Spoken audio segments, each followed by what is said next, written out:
بالله من الشيطان الرجيم بسم الله الرحمن الرحيم الحمد لله الذي بنعمته تتم الصالحات وبفضله تدوم الخيرات وبذكره تطمئن القلوب والصلاة والسلام على المبعوث رحمة للعالمين محمد بن عبد الله وعلى آله وصحبه ومن تمسك بسنته واهتدى بهديه إلى أن يرث الله الأرض ومن عليها. السلام عليكم ورحمة الله وبركاته.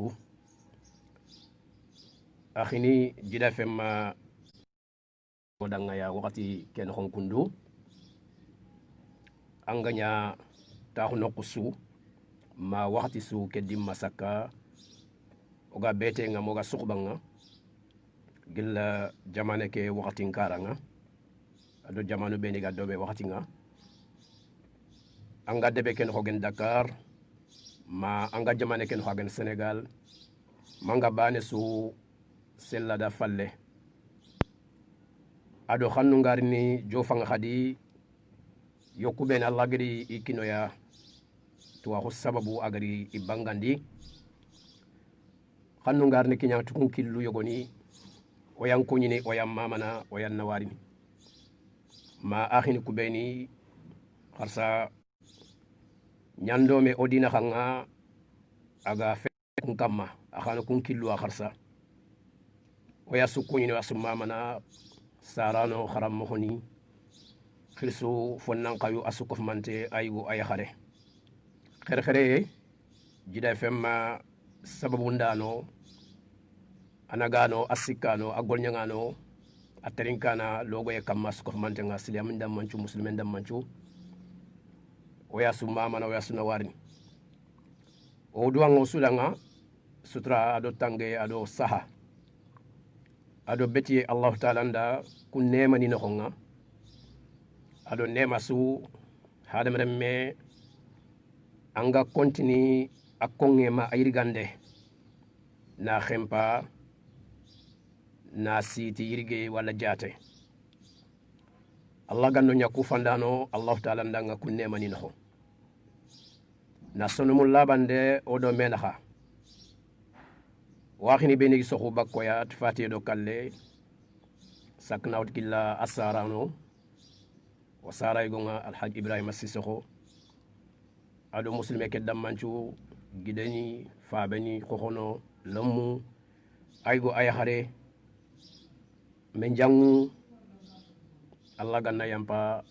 odi maha nodi ko fonya aljanna ya akhini kenga dangi kharsa o su masalangu nyani o gar khiri khasun ko khore juma ngana kila tangana sibiti alhala nindanga ado mo khonindanga o gadima kebe sasa aga sege katta betenga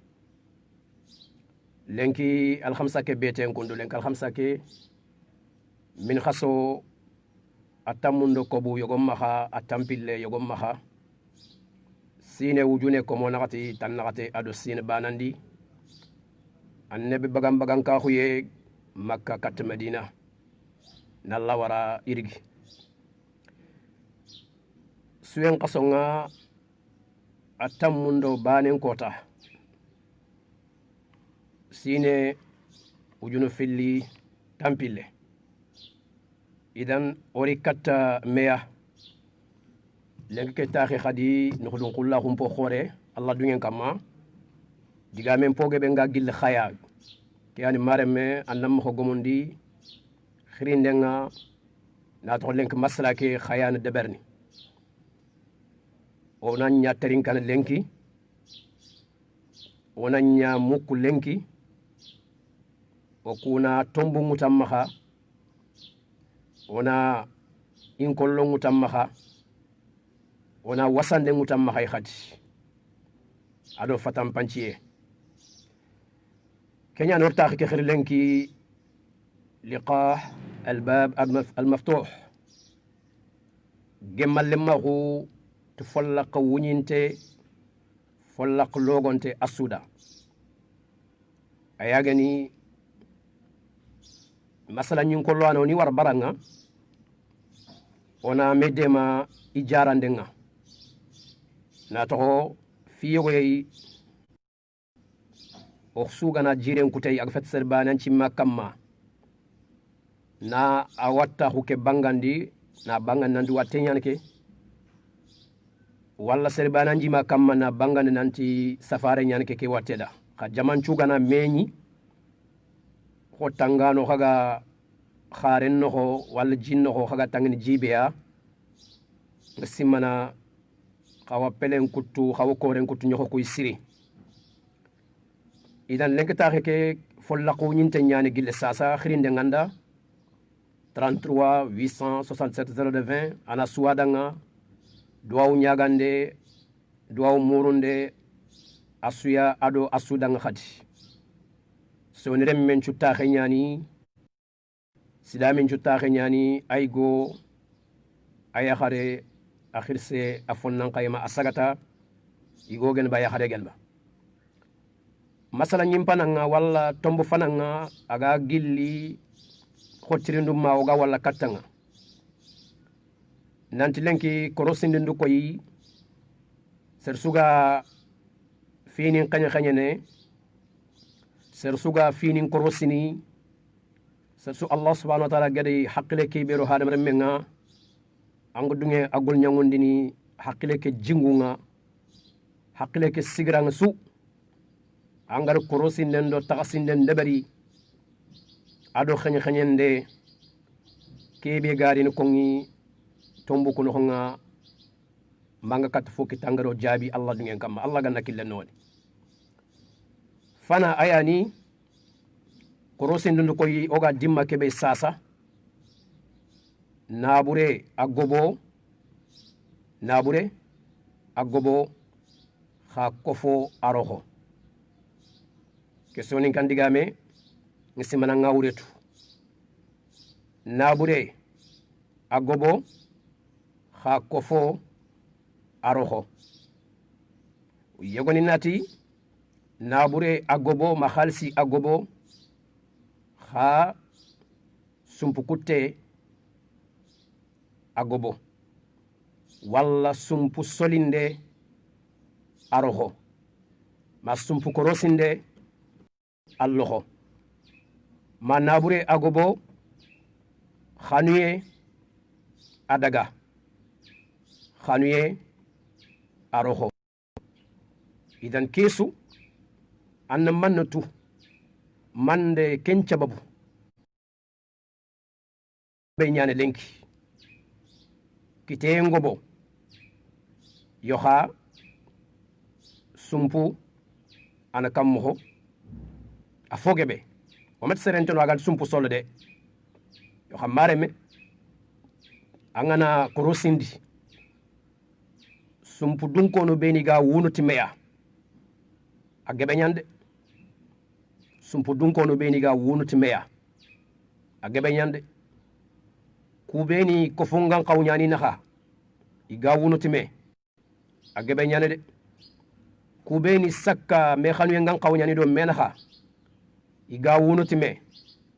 ma bane nga bane nguindini maga sowono ta wuyenga agebe ñane de kenya sumpu ke kara kenya ta halle mon kara kenya ogatini musulme do ifunu musulmen naxa idan kiyanu tombo fananga anga kebetu akamma anna kungoda osu oglaga ke watte jaran mo hobe na burengo bo oy kongo ganninko mameni khokhoni ke nabur gebe meñi maha ke kite gebe meñi maha lenkiro mu ortasinin cigindi oton taxa jongin kompe oton taxa sengen kompe idan kharsa khirindano inshallah Allah ganna kille kenondi oda taga yun cigindi amuhom makesu o safari nan daga jaman qoronga yogoni khalle tagay yogoni gana sigi angana sigi urodo nan tangi fayni anni khempa igamta dan ko funden do tinia walla lanti khempani me nawto gille tas fana ma keme adofo tege ke nga jogjogini me kamma walla kemeɗo fo xuɓe ke nga jogjogini me kamma ñeke axen kamma aw jamanu ñogoni masala ngo nga baganeni walla fotoni nga baganeni teleni nga baganeni to ngun qani a sahanten qani sorondo bira sorondo wori yaxe idan mameni nga xati ku xubu gilu meñey xoxoni nga xati ku xubu gilu meñey jongin kompo kuani jongin marani kuani ngan mo ko xaxuɗo ke ani tongillemme ke ani misale dangdi to ku kutanga arañan xadi xar kuta tan xa xadi ke gol ñammo kasape be gaye kundu tuku machine ni kem meñey yo xa lenki ke nabur gebe lenki ke ka gebe lenki ke tas gebe lenki ke maremme ada sumpu soni ngon qallar tox jomu ba ar xanuye ar tox jomu ba maxaray ko ngini nanti xari yaxallo mondo mena xanya lenki nabure ngam maxa yaxarenti ballanga nabure ngam maxa yaxarenti ballang yaxare kayti ngam maxa ngan muku France kayti ñagana ba Europe kayti ñagana ba Amerique kayti ñagana ba annam bugo Afrique kenta ngan muku annam go ngar ñawo igonto ballanga idan kembire mare man tukeya tombo fana ñani nabure ngobo odo sumpunina kammoxo kiteye ngobo odo sumpunina kammoxo odo mexanuyena kammoxo anna yogoni ngori me yanñi annamugo dokkati de ikka wallo ka o yanñi sakka xubu banenga soxorxo banen kamma yimme ma kompo bane noxonga maxa mbana xo misal dangati lemna xo misal dangati xa bire kebe aga daga doke bire kebe aga nya kundu agar kundu kita agar ke kita aga jofe ke siginda amunginga antintu khari ngana daga kuni lawin tangutu katte kemeta misal dangadi aken ngana ri kharta bane antubutu kattinga aga nanyi falle mexen kaccefe aga wallinga idan ke suy ko ino ko foni kuno ho kembire on ku jarana kammo yala nabure ke yimmi jatimbano ko loti ayandoro keba walla fo ana non kenyagada kelliti 33 867 0220 tombo filandi ko rosindu koy kharsa naam ayagani tuwahun kille tuwahu asanqi lenk siri tuwahu abange lenk siri debu iworame sirin cirin tuwahu debu laqungu me kat me siri jamanu laqungu me kat siri haragam nyata shari'an tuwahu mbane se fe mari shari'an tuwahu lenki avion nga kiranga gilli nganat lenki ala nyani yogo makata avion tay lenki de on corona ngatinya nganat lenki ndo ga dimaka be yogo kilo wona fay naam avion nga kiran gilli kat jamanu do jamanu na xam xombe agabe nyani yogo kilo wona fay assalamu alaykum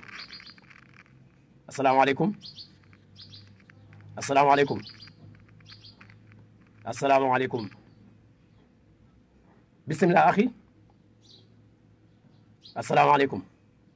tay bonat gangu nan la ngar kilen kitbane an nan diga mun ko inshallah 33 867 0220 kimbaka kin qinna sayel bambo idan ganni kem mo meñey wotuninga kiranga telle debe na xam ko kebe lenki ke su manne tuwa ko nyanda sara shari'an tuwahu mare me lenki radio ninga kiranga kongo mo hombe tele ninga kiranga kongo mo hombe safandi kaytini kitabu anganaro jamanu nyogoni igana tandanga bibliothèque ni nyanu ko ya mana kitabu qobe nokuni nyanu ko ya walla ngane mulanna jagande me debari a jurmin a kutange bege anga fannu sumulla misal danga di akitabe ngona kutangono agebe jaman qoro almude makatib ni mpo dinkani lo ke internet no hon lenki a fugi banga kitabe poso sumulla anmugo karman na jurmi anga hadise be mulla karman na jurmi aha daruma ganni angana yido hadise batte mangana yido tuwa battenga ina tandanga afayma angana ni tengene ken nokku ken jamane anga mamulo dinati ken tuwana aha girno nga daga nokkutana haga tuwa murul serema idan khara tirlono kat khaga mekita kat khaga me wala ang mamulon banen nafati walla anken nagiri me man nagiri an nadaga katanga jofini nati ken kat fulane afati odan jo fe kane imma to koyunga wala ta khasunga wayri ken ngati dingira la ton tene nga mamulo nan khasunya utamma to way kile wona fay assalamu alaikum assalamu alaikum assalamu alaikum akhi bismillah assalamu alaikum 33 867 0220 idan besugo terinkana angana killen kitbane annam bismillah dimma khotono o kuna mo ganken to mo khabire ke angana to mangando mo gwa anna to sefene ay khotono 33 867 0220 kimbaka kinqenna sayli bachiri idan kharsa kunu yani 33 867 0220 idan kembre ke tag tuwa hungobo o ga ko mo xombe tuwa hun chanqi tuwa hun kini tuwa hun kongi tuwa hun debari ay ko ngi nan ko rosinde ko nanti foy tallanka fini jikku bonon taaxu foy tallanka fini tordun qotaaxu foy tallanka fini ya khallo kusuy ko ngini tuwaxu annamugu agobo akongi lenki kha o jikkuni o moxoni idan ku khayet me mare me mande ken qade bari inat ganni ke tuwaxu gebe meñi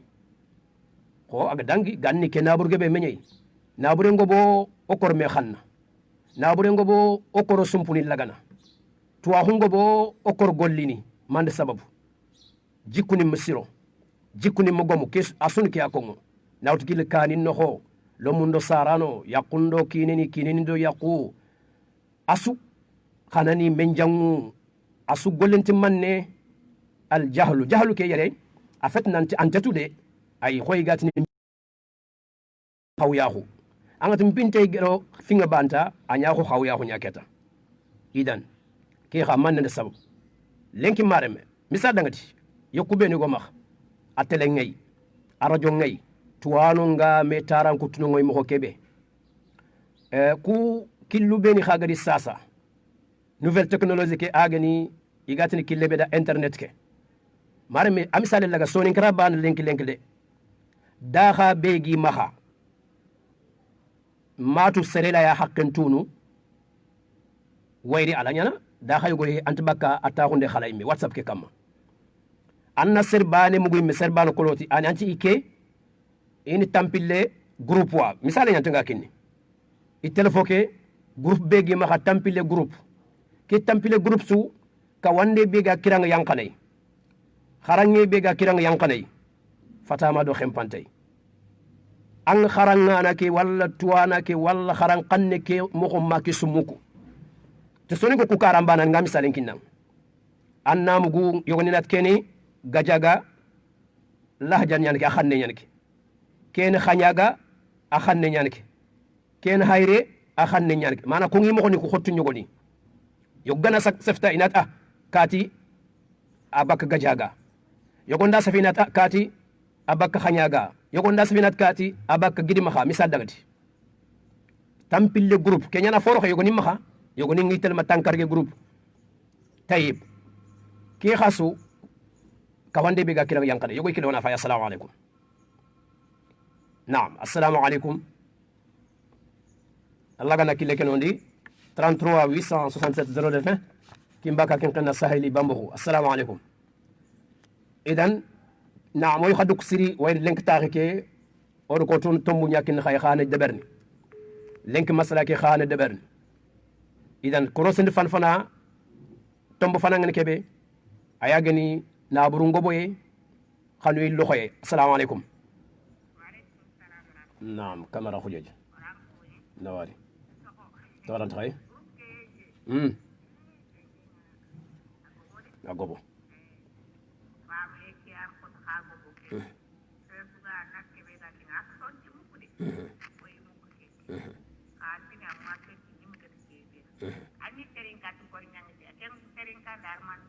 d'accord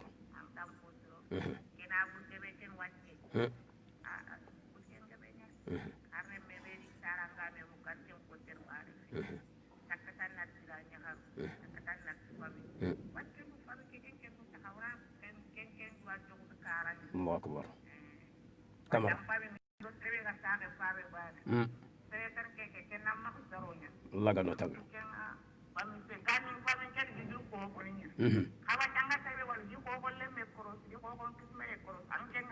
Allah ganna Allah akbar kamara tay mande ke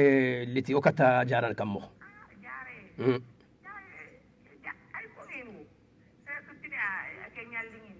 Allah akbar wala yo Allah ganna taw amin ya rabbal alamin kamara nawari kamara min khairin kamma ما شاء الله أسانتني الله أكبر ما شاء الله أيكون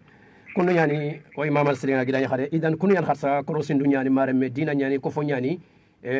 مسلمة أم كورفو جارنا جانغيرو نيمو كونيني ونان تشاكو يكونين قاخدي إن وات إن كوفو نخونيا wana masala dome wana osuna ke fi khadi wana surmadu ni muru surmadu ni beni igla ganya jara di safaru jangiru ni kudanga naam yogoy kile wana fa assalamu alaikum salam naam toran khay alhamdulillah walla tigan gida nya khare mabaye naam bomoko ma sha Allah si alhamdulillah rabbil alamin nawari kalin sum bado wata sum pum di ban yurmendenge asantani batasu yurmendente Allah akbar kebe gibe maka yamma kalin miskin fakam bane kana ni kaka ina sina ke suban ni do miskin be kana ni kaka fakam ma ke suban ni wat ke sa kalin ni kalin Allah akbar kebe gibe maka ani maka Allah ganno kis anga ni tetap maka anga kan ta ke fa kana ke fa bane maka wal won kinna ki Allah ganno ma ko ke sun to mutren kiyani har mo mi ke sunu ni akhay digamu ko no ngoy Allah akbar akhay digamu ko no nga way gila nya xare mama seringa senawari akhayo digamu ko no nga ya way la got kite ngobo bani manabure ngobo bani ira men ngobo ti iran to nga kha o fet duru nyaan kharsa idan kharsa mare me khoro no finim pay siri yogoy kilo na fay assalamu alaikum assalamu alaikum assalamu alaikum assalamu alaikum بسم الله أخي خاغنا ني ترينكن خاغر كيلن كتباني خنام بسم الله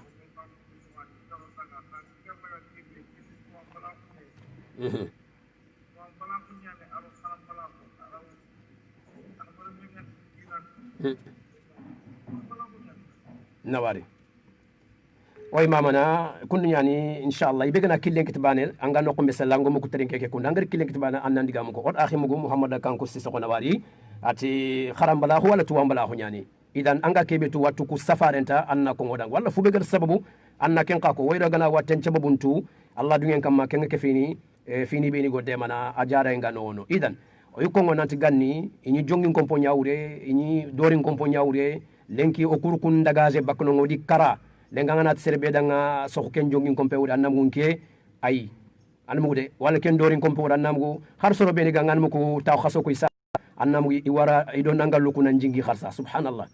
idan o kawanto o tasninga o avion no nga kha khanu o bitanto nyani sax o yonkini kuno ko bitanto nyani aha asu o nata su bi mana fu bi anga jonki nga yanka ke no hayam khayno igande frigo pakanya ni igande nyaxe nyagan ba tie nyagan ba itreme nyagan ba ngana def bonten sasa natli men da dag saxa ngana ki ko bandana li jexe andani ngana bonten fo tambata na soxondi khamare mi kharsa ngutunu o manke fo do manka fo kontinto nga ya manene kenga idan khanu yen to do menaha ko fon to do menaha hinne to do menaha idan ira men ngobo ko gida nya ngir ko sasa fet durtere ngobo aha ganni onati korinyani khari ganni tine bel fata ngorono korinyani saxamo ngay yagu ngay anmugo akem bel fata be yahanni agarrondi ay mo xoyogo deberni ado yugo gana ñi gemme aga anga tune nanti antumulla nan ko yogori ifetenga no hallenki on kam mo a bontena photo kay manana awtu ana sankodo whatsapp kamma ana sankodo statinga awren man igu khadim pay subhanallah afati go kay manta kininga de ay mi an yahare kay mi misadanga da mi am bontena ana no photo ifeteke ana wardo duna sak no ko be gay gumpitna idan on kam mo koy lenki yali ke kundu al hala sirenya ba mo sirenya ba yogoy kile ngona fay kharsa o wattu nyani wona safaru murida assalamu alaikum na o jam sirek gida nyaxade gangunda jom na waro dan do fonkara dun kon kuni bismillah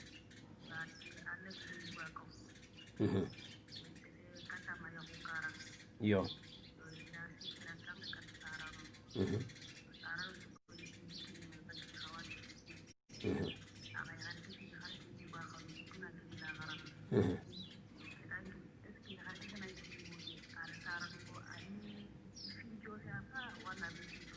طيب نواري كده يا اخي الله كان خير يوم ودا ورفع مو عندي قامون نخو نواري اذا 33 867 020 خرسا كو فونغاتو كو فون جانغيروني وناي تموريدا بريكي بوغر جانغيروني دو واتونتو خوتاني بيري go kamma mari manyim gama angaju angam sigay walla ngate angam siga jarande konci kan ngate jarande ser sun sika ngate jarande ida rogona tin sonin kra kofo walla sonin kra ho fay dugutono ya o silama hum fay dugutono ya o yim ya nga taguman cunga ngemani nyaanya iga nyaana allah ko te gollungeni igir sembe ket cirin anmu asugi ya xen qitin bakkay idan kenga na to jokini anyana kammo odo allah to xini lingono o ka to ku karanga xosono ya kamma a xotono ya kamma idan kitengo bo xanu yello kitengo bo sumpu tapel loxo sumpu korosindel loxo tuwa hungo bo gollel loxo digamengo bo gollel loxo nda misalen kinanganti whatsapp ke kamma lenki misale nyani radio ni takke begay yogonat kundalla anga groupe bane ke be mi no lenki ida wa man me xanne yankanin katanga bane suxado bane magri ser bane kawanda nan nangaba kharanga nan nangaba wajunda nan nangaba a xanne kisu se femeri oganari xar soni kum bane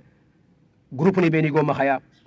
da xani beni go maxaya a geb nyani xa angana fay xoyi maga ko mo xombeya ko fo kesu kongo xarangen go bollenki xarangen chanki tuwa hun chanki xa jikuninga o mo xoninga idan kembire o sunandur xoto est ce que tongu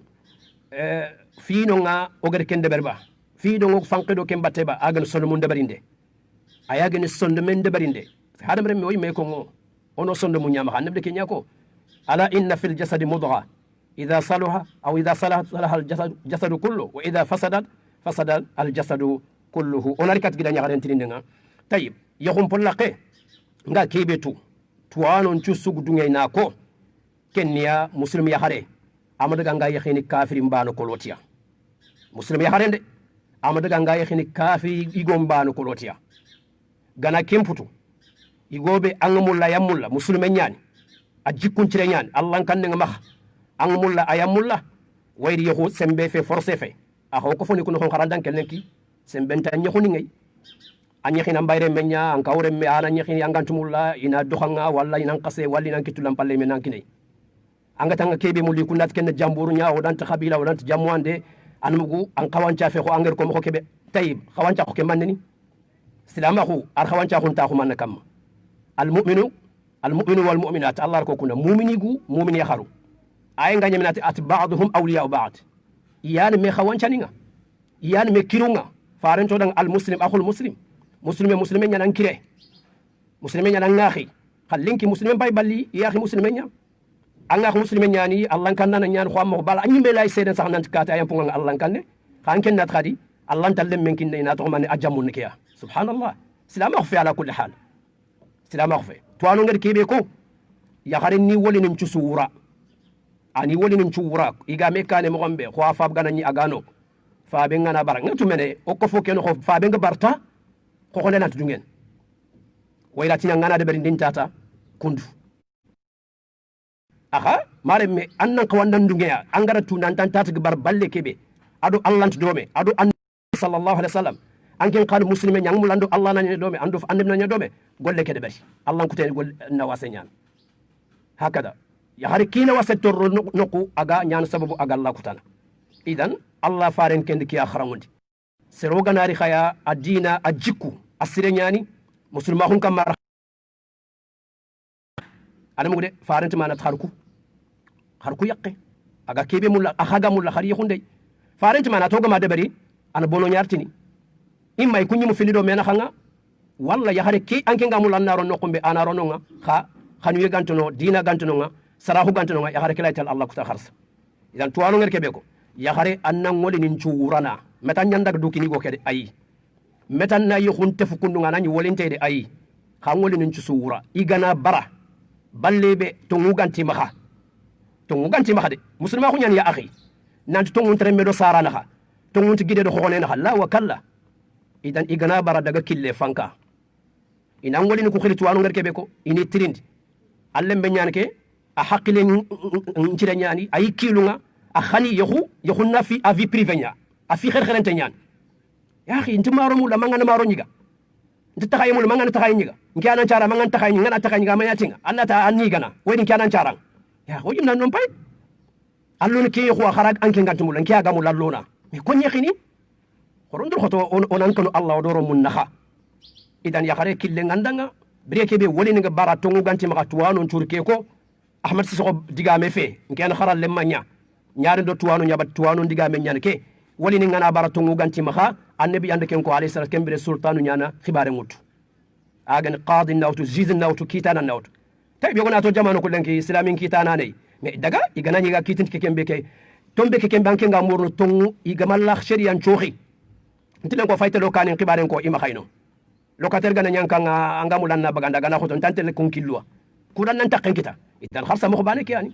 madam angan takken kita torantei madam angan to wanda haqqe bonondi ni torantei idan iga kitini tombe ke kembe kam tongu nyagani ado sharia ngam mesoxi torantei annan dagano idan ina yukhun dabari wallahu ta'ala a'lam on kiyatu 33 867 020 kimbaka kenkena saheli bambuxu idan kharsa mareme ke sukke fini gol nyankitu quoi o kirang tarin kiriya tuwano ndoko Allah gana kebe kiti Allah gana kebe nyamari muslimin khawnan dangay fare gana kebe kutu muslimin khawnan dangay kha gollundi manganari maremme ana ya khafu wal halam pay kiyade sahabeni inyi kammo ayu kargi gani khara katiga danginiya migandi i pratikiya migandi golliya migandi bagandi ya khema kiti suga ayu ku migandi idabari afina misale o kuna alquran khara anam gusun qasun no ngol alquran nyama kha gollet da batenga osu on kundunya no ko bigam gam an cogonda lingunta gam gam cogondi lingunta nati mbara hari gana Allah ayu nyako inda faren hadisu nyako nati mbara idan wala ko foke fayta ko fombonnowa parce que faren do gongo o bara mugeni idan ko fombonnowa lemme begari jene killenga lenki do kumpini batte yo humpolla ka gebempe idi mekhanu sarano mbara kha khanta ho tampille sine kemesine Allah gallo dema idano bana khon ka oga bana kebe kongo soni ko suwana bane o suwan sa refabe anon onenu nyanto sonno munga idan ke khada tombu ko no 33 867 020 kimbaka kenkena saheli bambuho or wori misal dangdi akite kelma o ya Grand Dakar o soni kan akhi mahambane gani ada sere khanu misal yanta akama ay bak khabilatana fulu futanya ya hanne keti yekun mahambane ki atan ya hanne ke soron tanti nyana nga kebe tu igal khibaru njofani mo kebe tanti nyana iri fi nage kanjo ndano kanjo nanti nyana dimay me itel kafani nyawta gidanyugo itel kafani nyawta nantini soni ko mahambane ke in sopina in kernya misal dang sata an kalle nyankani an fi ke fayira khanu ya akhi hinna serenga khanu ken tankite way me ko khanu ngil Allah o ko nani photo mullu nyano na keko khanu ngil Allah igana ke talle men khalibana waranya ke annam ganti yakine subhanallah yogoni khali o itiga mo yogoni ko annam khar jibril ganariya ando malakan ne jibril malakan ne mata jibril ba wala jibril sisode ando jibril malakan annam khar jibril me ganariya ande ngenti ke yakhude ber subhanallah anyi khanga muslimin ya kenye kundu kembera na tando ken nan kefi ha kefi ni manne khana kan ko fode berni miside siginde kharal la ko siginde akhuta nyani akhini sarahatan lona tongo o wutin tonyan idan mahambane ke gidan nyugun ya hande ke gidan nyugun cigi tanti nyana fitna ngiri police da gidan yaharu gidan nyugu kwarage idiro girin noho idi hanne tene timane ti yakhum pol lakem banan ima sanga ima lakuta yakhunyani ikunti inti yakhini ke mahambane muslimen nyani sakka idi khanu ati ku misal dangde annalla nyagana talle men nam ma do min nan kanu khagana jofia ini hande ke aznya fanti nasino nyafani agana nyaga sino tamudo segu segene itene man titana majaranta nyan sogo ngodanga ay malaga duro no kombe khanyun ka mana duro no c'est ça donc Allah fete bakke fankanga na barakat man bakke ir lemene ke gidanya kharu idi gidanyu ko idi raga agoro nya kharu urbania idi windi ngana mo ko ngoni idi mo hunde kiyang bu cege danga idi bagandi it sasa ogana khari gurunga se wore ya walla ya ko bure na faytay fi ka khakita ga ko tkeya lemenen pay yoxu wacca lemenen pay yoxu Allah ga do mo bekine yoxu ken xonga lo mu ñogo wallahi alazim ntu walle ma ñana kine ke ntu walle ma ñana ke ñimme gillo ga Grand Dakar a fay yoxu xarandan kel lengi a jidi aro mu ñogo fay université nga Allah ganna odi tangal la ganno di berki idan una mukhoni sagara dinan digeri katto ya ona kamma haranga mani mame maha haranga mani faabe maha mo sile nyagani akhi maksigi anga ballan ko fonga kerene anko fonga bonno fitna ngaro nan ko fonno ho yanga kata akille nga arin agarin tikillu ben kenge be nganya nan ko fonno ho agani jene agana lan kutebe farenga ta gana salqi ko fo ben ho nga janu nyani kam abadan idan ado khonna ko ke anga jax sere ke ñeqe bané ke lan tax te nan keta Allah ganno dema 33 860 020 kimbaka kentana saheli bambo idan watu nyani ay ko ngene na bu rengo bo sumpu mu sorge kite ngo bo khanu yenteno nga tuwa hungo bo aha gollenteno nga ami afay ke tuwa hungo bo kitabe ngo bo ay ko ngene kiyendo wuronga kha ont gollente misiden tegande gebe خالص جبين قانو قاروني أخي وانا فايتا والحالك وانا فاي أنا دعك كوندا سميسيدي أنا دعك خبيلا سميسيدي مسادنا دي أنا دعك دبسو يغاتنا جمع خورين يانكي أميسلول يقولنا تاندا أنكن كيا ورا أما دعك دوكو سبحان الله خانا مسلمون الحالم باي مي خنا خودو مي بالي بيدو مي يانكن بيدو مي نيقي بيجينا خا وخاصوانتي كسبا بانا كده وسوانتي الله أكبر awren ma no sun Allah bane kiabat yo Allah nyamiri no ma kay kan noko oni danga kam mo Allahu akbar Allahumma aslihna Allah ganno sirondi mo sire Allah ganno o yillande kattey no bugo mo burunga 33 867 02 saheli bambo kharsa o doomi mareme digamu muslima khunyani saxmonte yagunte to munko no don kullahu kam sere kayinde fe sere bononde fe abadan Allah khalli nan ko ngi onan jare ona me dor khanu laga yere ko ne do gide anum gude am posunta alqaman ko tanga Allah na tanda aha angi daga bari xanne ke xarame ke yoxunino anken khalina battenga to mugante maha wala hunga maha man nga ma debari antana ban ko na ngana debari agin katta wala ndaga gajanga wala me to ngonti ma kharsa anan ko timmike anan ko tu aga nkasanga sino tamya ba sino tampile sinaba anan ko timme xam fo ntir faare ko do dina ke batten it ande mi ñu mo gando dina ke battenga anken tumuli nan penta do dina mbat dina nyane kede maharana dina fe anken dina laga sallendo sume bana bal iti serembe anga beti gollunde berne fardani timmanta on tanu seringa de manga do dukis bakka junubu khoronya manga do dukis bakka yango nderunya tay o yogoni o kiranga salinia o kiranga suminia wan khirindano nga misidunga wan mamininga ha ko sigindani meganari o balluno o bartuno o balla angana tinene nati ir no hokitde har kenya den tikinne har kenya tikinne subhanallah har kenya tikinne tebe manen non keta subhanallah wallahi yo khana fonan kay ke mamugo no ora nyana medanga ya khanani kha orante yakhini ya salam Allah ganno tanga ke batran digame 33 860 go kilenga assalamu alaikum wa alaikum assalam wa rahmatullahi wa barakatuh jallo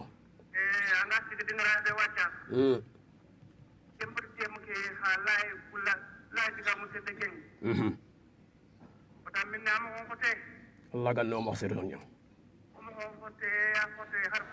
Allah akbar ke nga barentu yimbe baane khalasi de gi ma xadi ngeen dina am fam ko be ma xara de xara le mani Allah ranya le xari mbaani ma dafa xara mbaay le ñu ko fi leero le xari mbaane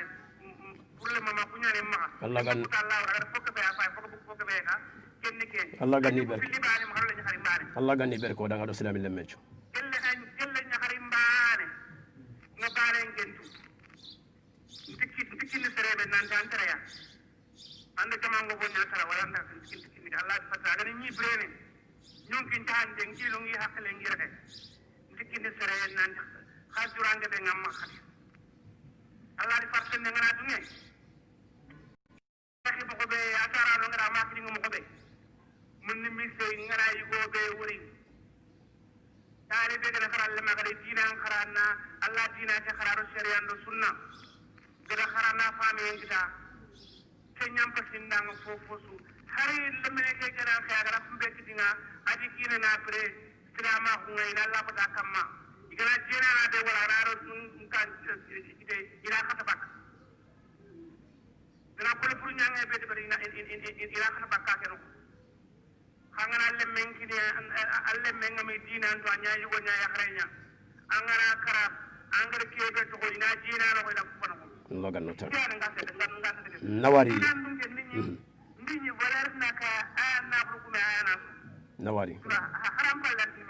nawari jall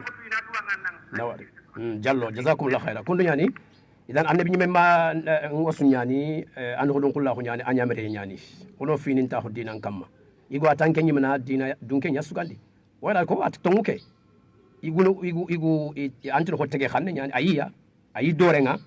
yoga gana iron yakhare an muka de bannanyan yoga gana iron yakhare an muka de khabila khorgume nyan wala place khorgume nyan ko fonno yoga gana iron yakhare nga afram pre nyan me fari nyimme sallallahu alaihi wasallam tanka gisunda Allah dina ke kamma arman khudun kullahu kinanke muslime kusu fallatiya anken muslime de fadfar bi dati din andoro me ngador nyomin anda norin anda kebe agani dina dunken cugande anda yogoni mugula en toro muslimini nyan me salama ko toko o fogo mon o fay ken nyalenki o fay ken nyalenki yogoy kilo na fay assalamu alaikum Allah ganna killen wona kamanna yamba idan fadfar bi dati din ayagani muslimi timmante muslime agi dina ngollini me aga lenya khare gebe len kanganati suturande beragatina ngefata arabe andori fike fayya anne nyan kawre men nyim anne nyam bayre men nyimme almude nganata angana yakhi anyana suturin tenya gijimment bak sella mat gijimme in ko lañ ban sella bedda wal harka ken ko igo tanara na kenwor anken nati anwar ngefata suraq ngefata arabe me daga français ni qal tampi wallahi allah ya khare ngebe yani 33 867 yoy kino na fa assalamu alaikum bismillah assalamu alaikum telefon ketin ko nana yampo maka wayamko bismillah atin tondi telefon ke wala kachi nyaga na kacha kebege ambangande طيب 33 867 020 selanga na gangundi kiti qalle ke ganani kachenga ya na kache kebege digamu kuna jo fesiri 33 867 020 assalamu alaikum نعم بسم الله تولى انت خير الحمد لله سوغا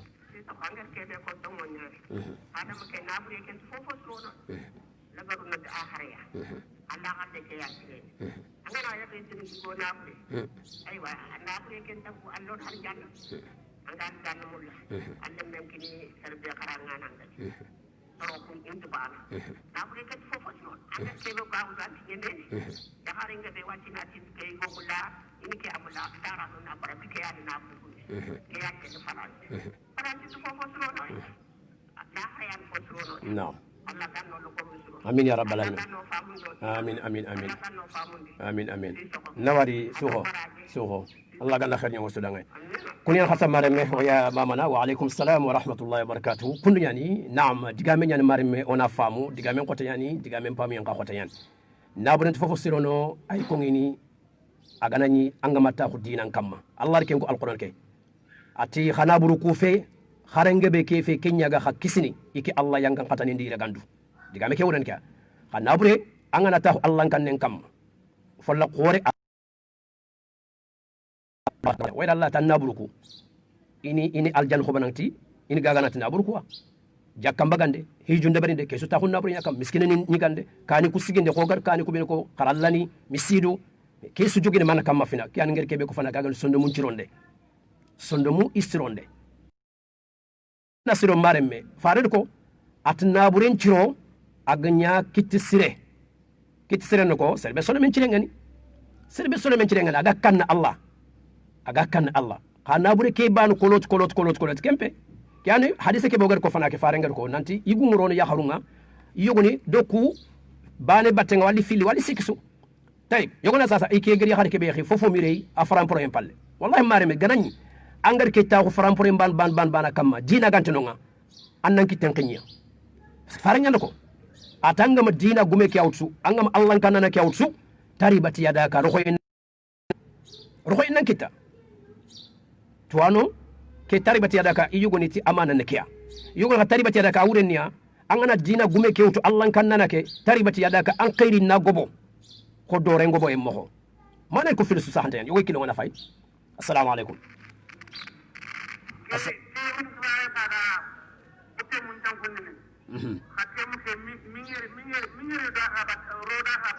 otemu ke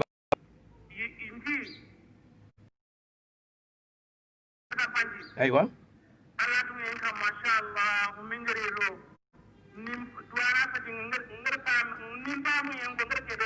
nawari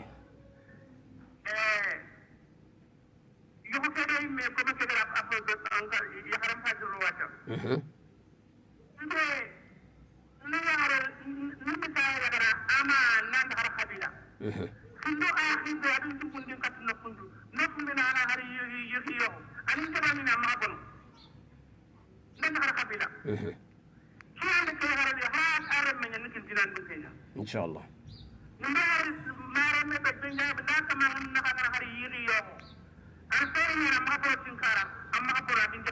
الله أكبر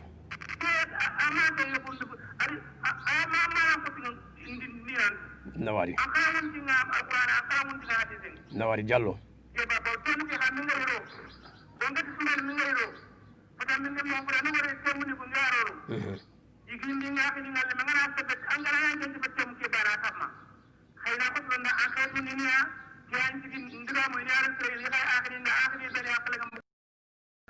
No.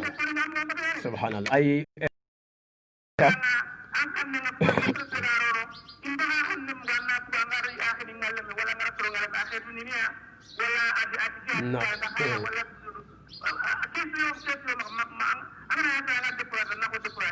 نشي أنا باشا ودينا مسألة أنو سوا كما ولا كفونا تنياني وكفونا تو غنمكو فونكلو لانترينا جارو دانا يوم أي نبيسات نملو أي ميوبيغا سفني وغا كان قونا كيبيرو أوين كولو كيفيني أوبيغا ترينكني وغا قونا كيبيرو أوين كولو فوفي أغسانكو voilà donc ha annam go aga ta khorojo ke akhitu ndinya wala ke ga telephone ne iko yo wala ke ga yantani kada wala ke ga yo ona o secondo yo seconda ngari ni ona o seconda inshallah ankel da ona o seconda Allah itarin ke fina pere katkane no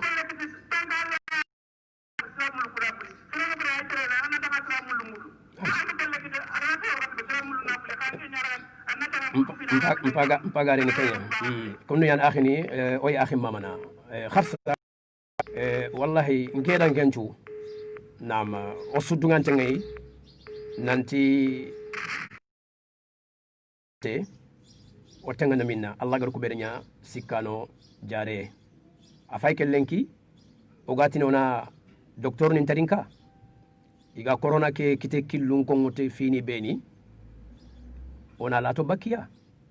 est-ce que ikunyi me ban ko loti ande ke ko oda la o kitabe nyande ko ngoda alquran alkarim alla annabi nyime ke muhammad alayhi salatu wasalam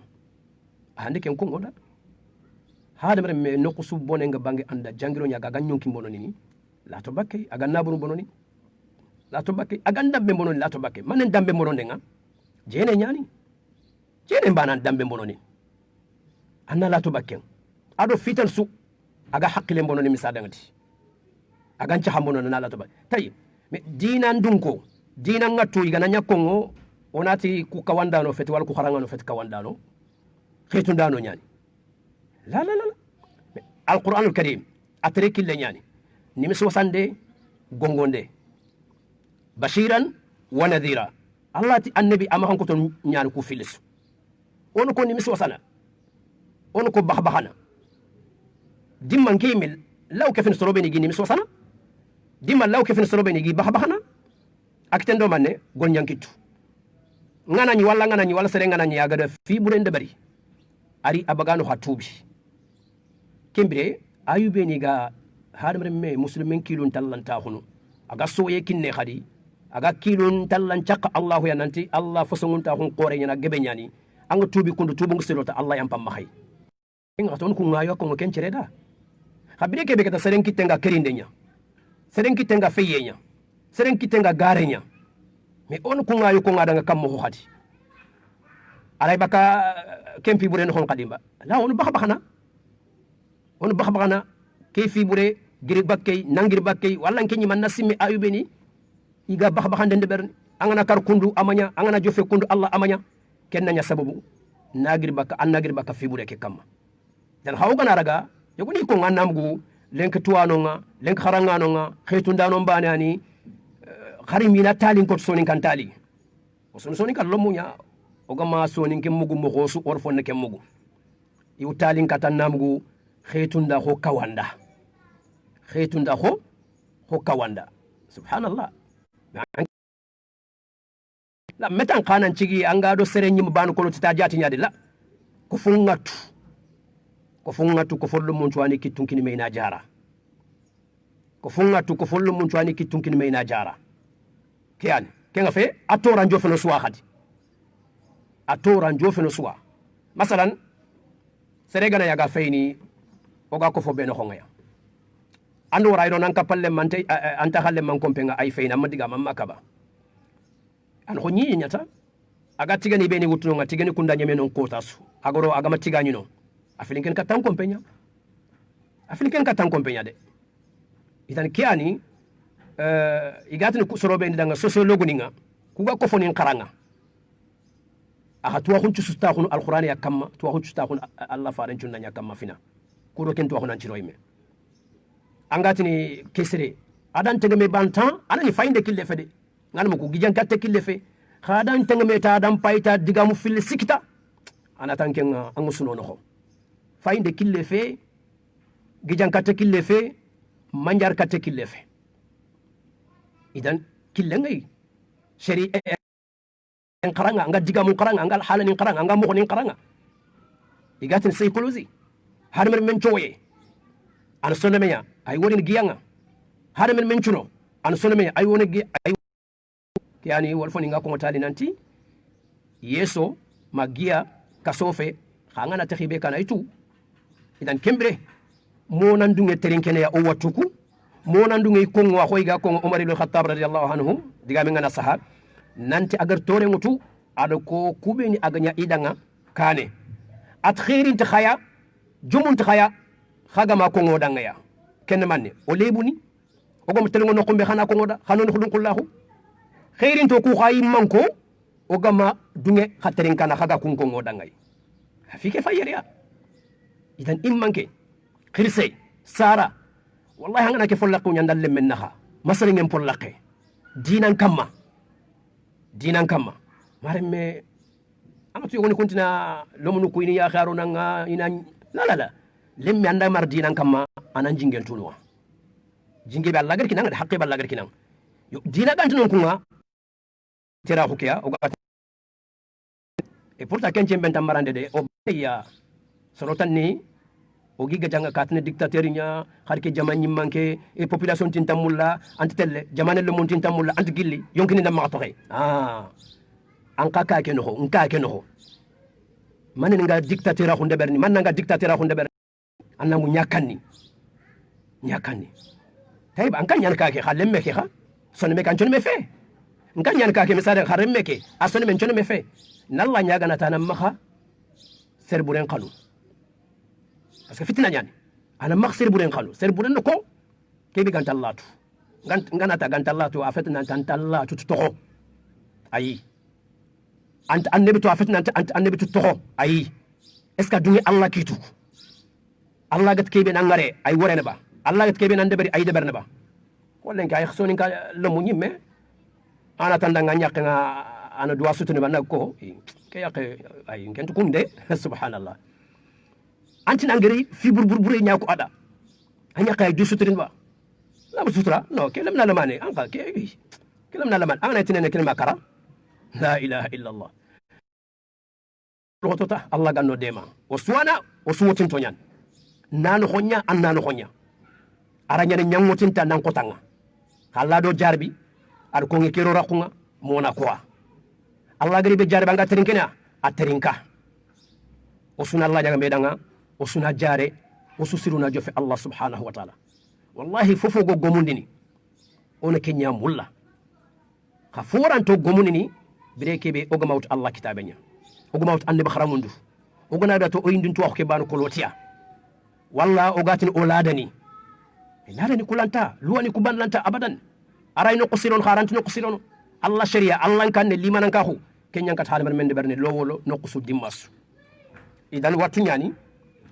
na bure ngobo ko ogar ko mo xambe ko rosindu ko yi angatu aytu kha khanu yel loxo odo men kha sumpun ko rosindel loxo odo men kha tuwa hungo bay kinini agebe kharan no kunin debari agebe madrasa nin cigi agebe kharan ngebe ngay whatsapp mun kamma réseaux sociaux nin kamma télé ni radio ni kamare me gollunga sunka sunganari misidum pakka oga korem panan alquranul karim oda alquran nyama fesarenga kay kongin or nyama gollenga ba oda hadisu nyama anna yogoni mugu bukhari or khara muslim or khara abu daud anni sunnan kitabu kusu alkutubu sita mathalan anna mugodi khara tayib kha ku kitabu noho kitu beni gano ki alquranul karim noho ku kitu beni gano allah ono ko fondi xenche ona dudi xenche ona dudi fay fogebe to de foto ko amene muslim nga saga nyaqi dina anat muslim ya xaren nga du sutri mpet suraqe mpet arabe anyaqe ay du sutri ba non ke fet ibadu a yogon ke akongana ifet ibadu sak yaqna du sutri pourta isa fanda nyada nga muslim waxu cha fanda nyada xantatu allah gano dan 20 anga kenyani ya xare ke afete ke de ambanu koloti afoni ambanu koloti afoni igo tan ya xen taxaw nan ci xu ak jimme a haybante gani a xufunte ga fe a karankere a haybante gani a xufunte ga fe saka toge xa ant ay awren manne seretan qanan ke fi ngona fay ona wori allah akbar allah ganno haqqilen posire xore men do o maga ko ngado mama dadu jop ata tuwano okun xaralo munya atuwano xano docteur ni kimana sahanteni fatan ngattunga no nyoya wurunte nyantelle ngan mo mit fana ba mit principal ba mit danteka ba khar masanda muru karamanga kha o wotunto dina ngatte sondo mun ngoti tuwano ngana nyakongo wona ile tuwano ku gajanga khar sa sondo mun ngatte nyani i khaytu dinia i kayindinia i nyanu kundwa inu kundwa e anti tuwa anti an i manda duna bono de lenki kesu ko ngin tuwano kam kharallo mon kam idan ko fu ngatu nyani wona la nyaga subhanahu wa ta'ala allah no dema ijara ndenga 33 860 20 kimbaka kinkena sahili bambo maganya khadi nam maganya khadi kawande noho fube gana kungi aga gamin ke kenno ko ncire nyagane walla gama ngancire nyagane kenno ko wala kati antu wana mene aga na jofe no ko mancho men nyagane ku fetwano kun tuambel ninya kum khara ku sabotandinia kun kundwa kesu ko ngini الله أكبر أفكلما جاءكم رسول بما لا تهوى أنفسكم استكبرتم ففريقا كذبتم وفريقا تقتلون الآية سورة البقرة كروسي يقول كي آية عنده أهل الكتاب ما شاء الله ما شاء الله أكون يكون كتاب النخفنا أفلا توانون تمني العبرة بعموم اللفظ لا بخصوص السبب كده نشوف الله قد دقامي بيكو سروبيك نيا السبب كن دقامي كوني ogana kengol le mede bari diga me ketengo ya idano maksa garanti allah dina keno allah to danga ya ayyuhal ladina amanu udkhulu fi silmi kafa kekende antitin keken akongi kat ahlul kitabunya allah to ya ayyuhal ladina amanu khabeni tongoni mu'minni udkhulu khasusunallo fi silmi kafa it silmi kere yogoniti afoji tant ayani al islam dina keno khasunallo an qibaru ku su koy dinanya an pinu ku su koy dinanya sogo duran tanda wama kana lil mu'minin wala mu'mina idha qada Allahu wa rasuluhu amra an yakuna lahum al khiyara min amrihim Allah ti mu'mini antanda mu'mini go mu'mini khare makinanga madinin anda yiki Allah gada kite be kiti annabi gada kite be kiti nyamri be dunkara nde muru anga fotar sugandini ado ke nganta tele dome Allahu akbar ke AFS wure walla sababu nuzul nga annatu anon tinde ina ko anda annatu anon tinde ina ko anda idan Zainab farengati ananyahi Zaid ati Zaidi amarante nyanyi jahil ganka hunga ikenti yakhine Allah aylit muslima nya feba ando wari adunge kempal ladunge ay ngara gar kharata tindunge aywa maqal ibn yasar agida nya xaren qissa ngono adami yakhin igu fana igi fete kharsa ina xam kebe kabe moro ila sagane me itumu bogum ay kharsa ya kine nga fanqenantina ay xare ke sagane katidu khadi xibar nga jofe gida ñu gonga ya an mugo nam gida ñu gola nyana wali al akhu shaqiq gana ñu kubeni ga kane kunganteno walli gana boga dana kha xof ya xare ke fabanteno ya xare ke kismanteno ya xare ke lenñi gonteno ku kundi sugi haqqilundi ikilunga gana ku ganteno nga ikhwani la nyana ado kubeni ya xare ke do kubeni ga fabane sahbane ida nyana wali idan ari katatino ati yogoni khallandi ya xare mbatranga re kenay lekin kinan khadanti nyana akha yime mulla ya xare kidi kina yime mul khadina chagame wolinti balando wari Allah ayeliti suratul baqara ayem pay naam idan nante yakharu yigana ware me stage i khani katti kine ni kinen ka khani katti nan sheriyan kabadde gantononga fala ta'dhuluhunna an yankihna azwajahunna khama khabartu khama ibitta khama liqi khama baridanga iga sagane katti ikun kine ni khadi walla ken kine khadi brekebe ig dunget me yah me ki ay yanka wolinti man ken ngati ken kota atir to khallada sagir to annebda Allah ga no o sirondi ade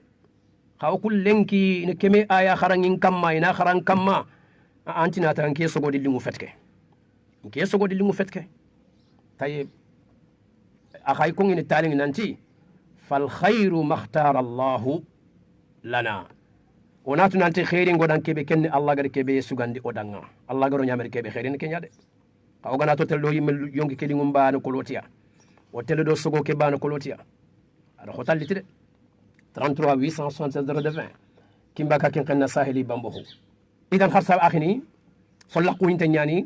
trinde be gam maha duange be gam maha muslimen chu khalle nyani sondre men chu khalle nyani ko rosin do koyi wattu be ni ga ko fonno nga on hadro men nyoma katiya sumpukute oy ko nanta gobo khonnahu hasidahu oy ko nanta gobo naburen gobo ha kesu o ko ke fini khanu yento do men khanga yurme do hinne yento do men khanga yogoni ko ngim matuma lesme digame en kemba igatini ti manen lenki sunu mu ngant kawana wayri asuyi gena tasanya mek kawante asuyi gena tasanya Allah kenyan sunu mu kawande ni nimu sunu mu ngant kawan on taxi gena to kittu nyim tabal sreketa ha inda le fi annam ngande faare no kudwa tuba har ko beni gatini lenki sunna ana rigi kaninga anni sunnini iga igantu kudduniya subhanallah itu wankin daga na tufikitunga antudo khawe wankin daga na tufikitu antudo khawe de yo ngase mana anga tugado kebe wala kebe sigi lesme nyani Allah gano dema 33 867 020 kimbaka ken qina sahili bambukhunga tay gelle ganne gelle daru igando ni solane manne igando chorene me khanya de barama ke me khanya ni se langa nat ganni kon chono mun kawanto meñi wayde kunyi ganto hollo nya ngan mako sire hollo ini sombini min ta kharxamunya sire hallenki yoku kharxam me ay walla aydi nya polin kharxam men qadi yogoni khalle la khanta xigante kitte maron ta xigante kitte sunu kudunya idan anna amugo kunyanda sono mun kawanti yogoy kilo wala fa assalamu alaikum 33 867 020 na malaga na killen wala na yampo makaya idan kharsa su ko fonyani o suna sirondi kebe ga sirono suna litay kebe ga bononi no suna bagano ho yogoy killen assalamu alaikum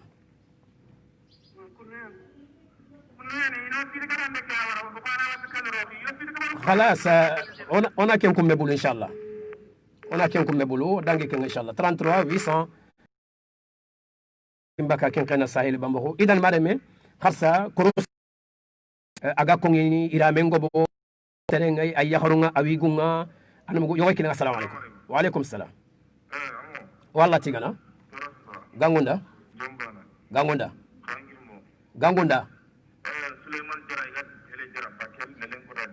ما شاء الله جرى بسم الله والله تيغان سري جرى الله قال نسنا فاري امين يا رب العالمين امين امين امين امين يا رب العالمين امين يا رب العالمين امين امين امين امين امين تمو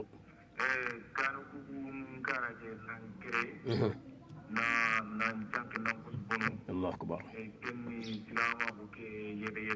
الله أكبر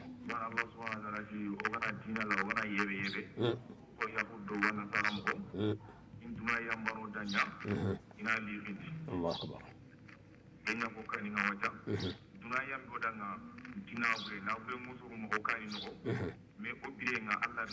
الله أكبر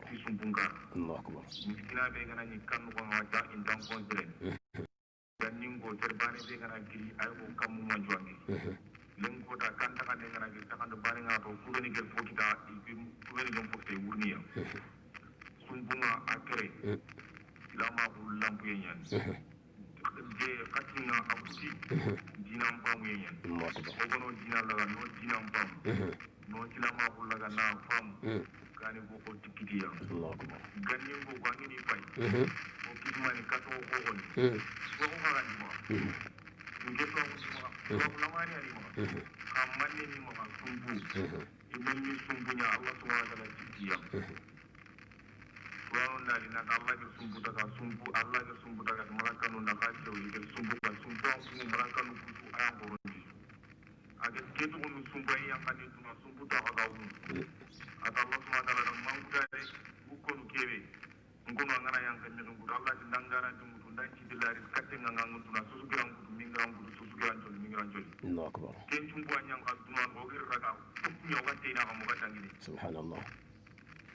anna akhirin bidu wal takhir fa be ka ba no ko digaw no meda subhanallah sabaru mu Allah ganna to anke so ngor mu Allah nya kan meda ngasu nawari jara yo inshallah tanti kemba Allah ganna khair yo sura jara nawari am torandi kundo imiani kharsa anga kebetu breke bogar wattu njogoni mugu domeya o khasuitu yi ko foni ko no o yibiran khadi ko foni ko no nga naam kembre keta kharso suna simme jara di man de sara man de sababu kembre kita ona jara di muru wayri tangar watten sababu tubane ay ko anda a jare kille nyogo kita ko wacha allo amparanga allo angallenga andini sugullo munga ida nokku kambu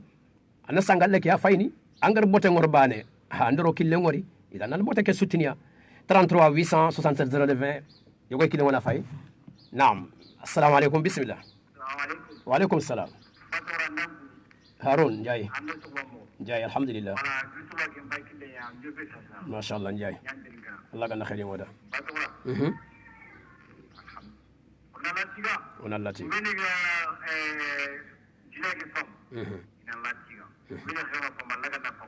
من يا رب العالمين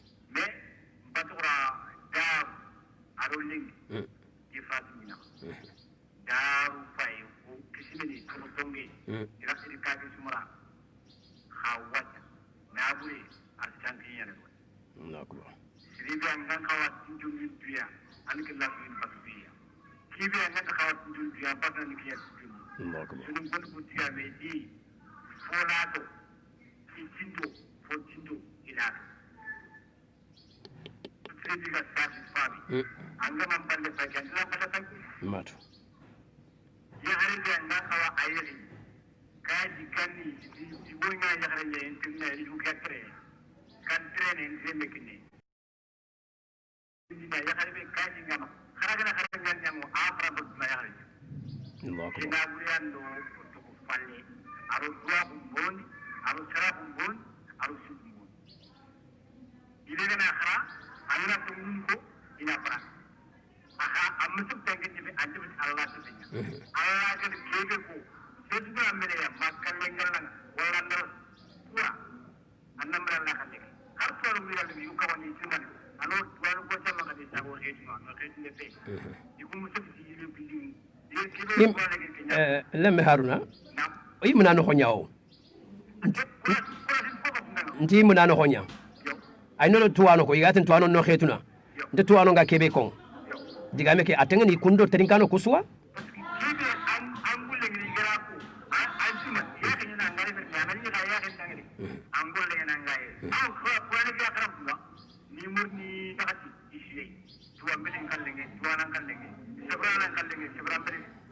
nawari o imam al-sirina wa alaikum salam khassa o bete masalanga aganyo danga sunkenga jumanga na kira tangal sibitinga aga sego danga bete alhamsanga 33 867 020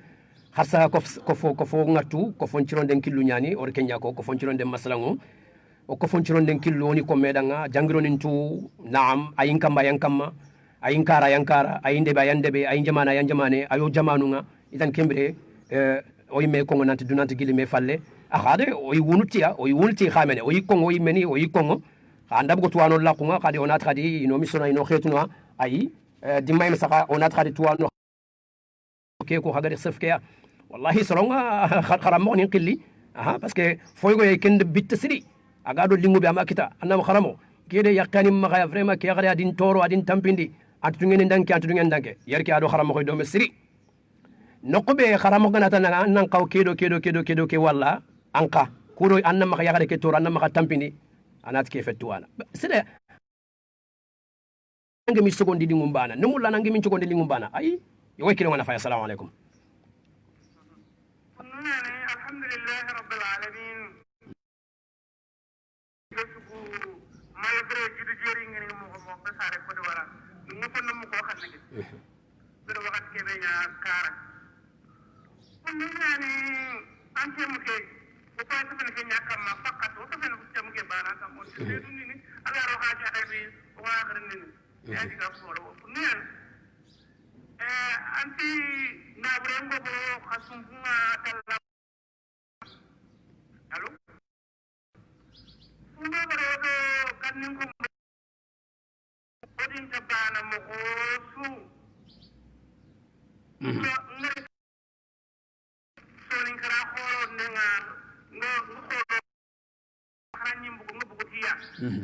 ado madrasa ne nyugo ni ngar wuti la maye ngar tangati ko jonka ni mbungane ko be ngar bugo tiya ngar fume fa mo dina fonne ado sonin ka ko woni nga ado mamani ado ko woni aywa ando sun khati ngam amra fina subundo khati nurume ada sere idi kenya ambarase idi kenya sumuna kita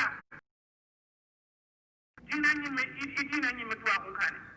Allah ko mama ninki in subundo khati amulla firi har ko nabe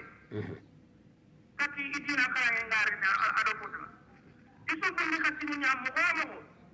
in fikana ngaramur ni ga fikana iga nantangenga lenki baranda fokite wala jamburana na ila tar khabila ina ci porte kare kam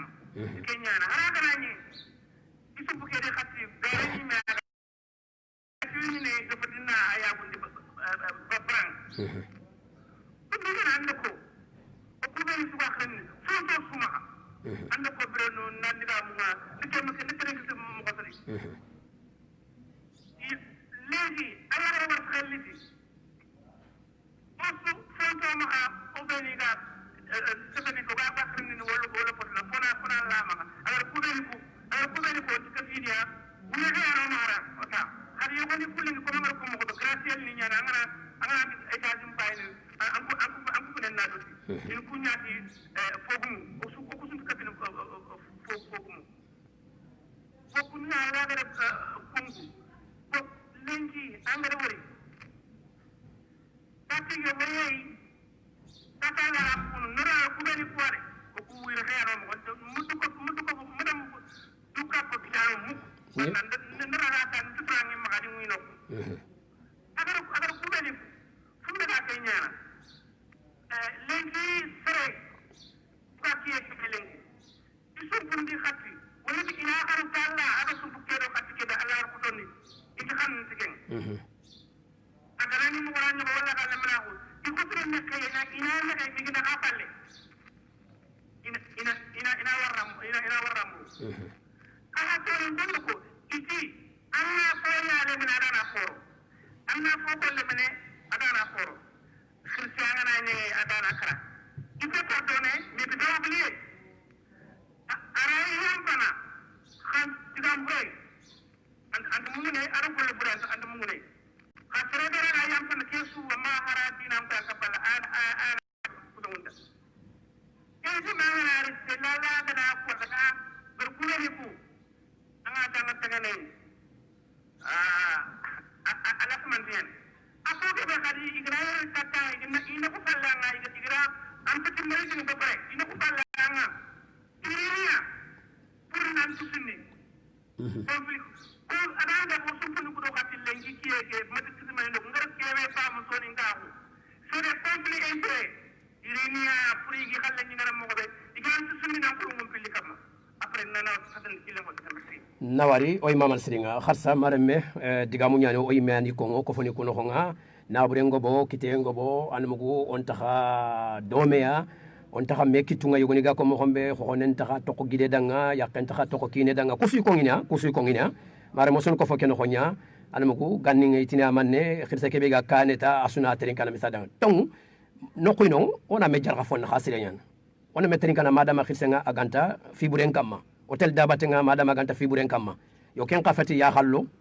wada umar diga men ko ngandanga tuwano nga ko agar tore ngutu agata khairin ta khaya ko population nga kagama akongo danga agani ofimbiyu o lebuni adi ko ngi mo farampre no ko don kullahu kamma at khairin to kha immanko o kananko debgume nyagana ba kagume nyagana ba jamangume nyagana ba anganta terinkene anko follomu igan ko don kullahu kinang idan annabi and ko atallaga na khairi murt immankebe ana conseil siru nyakinanga ana no ko don kullana siru nyanyana anda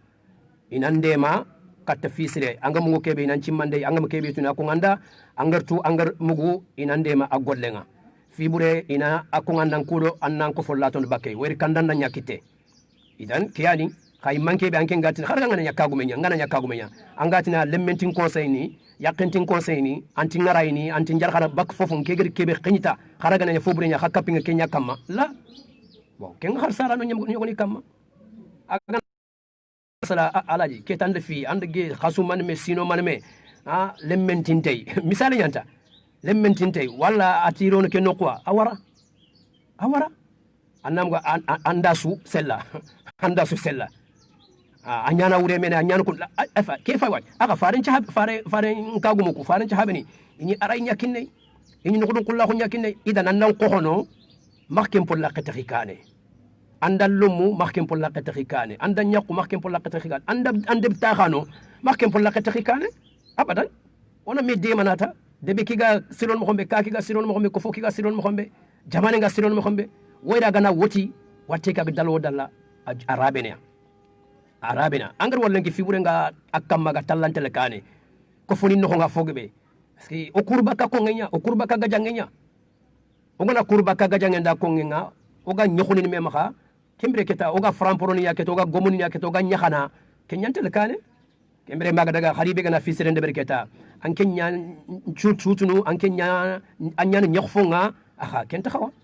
farenki nga fibur nyangano nyanyi iga sutunu iga muku sahabani kiye ke mohbanani siroenga kamunga siroenga bange Allah gando dema idan umar danken digame imman kesu nawtu gil kanno nandagar ma jamanyi manko ina nchimme siri ido iga kubeni imman ka hoyi kane ina kacce ina follaqe nguni idina xanun hodon kullahum pollaqe ke inde fe langande fe parce que faran koy nokuta atman had at khayman komposiro imman ko beni khaga duwanga ida iga duwana khada at khayman kompobru khay langana khay khalangana idan ono kilun tokia khayman ka khuna gil gil ka kali ko nyan yugo kilona fay assalamu alaikum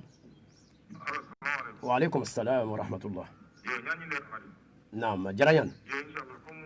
jeni de karaje inshallah toni kara angaro ko mo dono ate manam malawi bono kan sarano ma digam nga ikele remni isarano digam mu wajja sarano digam rumunda nga yimi sakati kunna الله أكبر يبقى أنكارنا يغير الدول اللي بين من فوق كفل إنار كتسارعنا كلا غنا إيمان مسلم يعلم ما هم فينا كذي أبليس إنا جندا نجرم نجدا كنيا فوزي إنا نجمع الله أكبر كين كارسون كذي يوسفون أنا ما صلى نواري أمانتورو هرسا 33 867 020 33 867 020 kimbaka ken xenna sahili bambo idan kharsa oy dome misidun tagande ngobo kharangengo to hongobo kha jikunga jikuninga imsiro jikuninga manya asurgi tiya asu kharut tiya asu sonkot tiya 33 867 020 yoy kilenga oni jaran kammo o sunan kafi oni jara allo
نعم نعم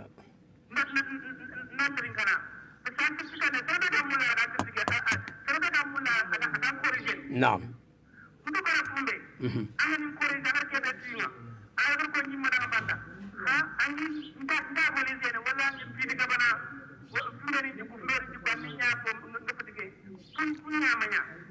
نواري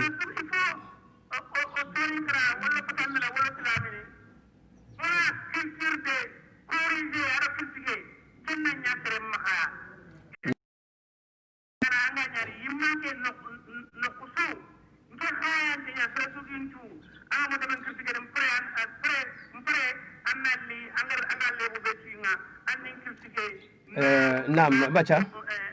الو yo ay masala personnalisé ko fo ngatu nyani o ga sefeni kamma o ma masala ke personnalisé c'est droit mpintu ko ngini c'est droit kalle fe ko fon to watuni inshallah tabaraka wa taala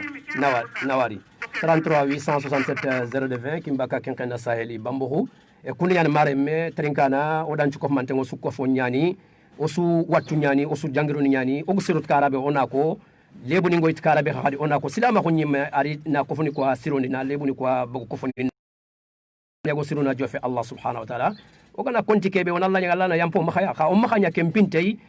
wal foni qalle matei yo kenya bureni ka gana nyago korea ngo korea kenya inshallah ta'ala dina nga magar bugoda nyango odangay idan masala ke khadi serbani duran qalle fe ngeni ankenni sere summa ka afut katiduya anga dorkel lonini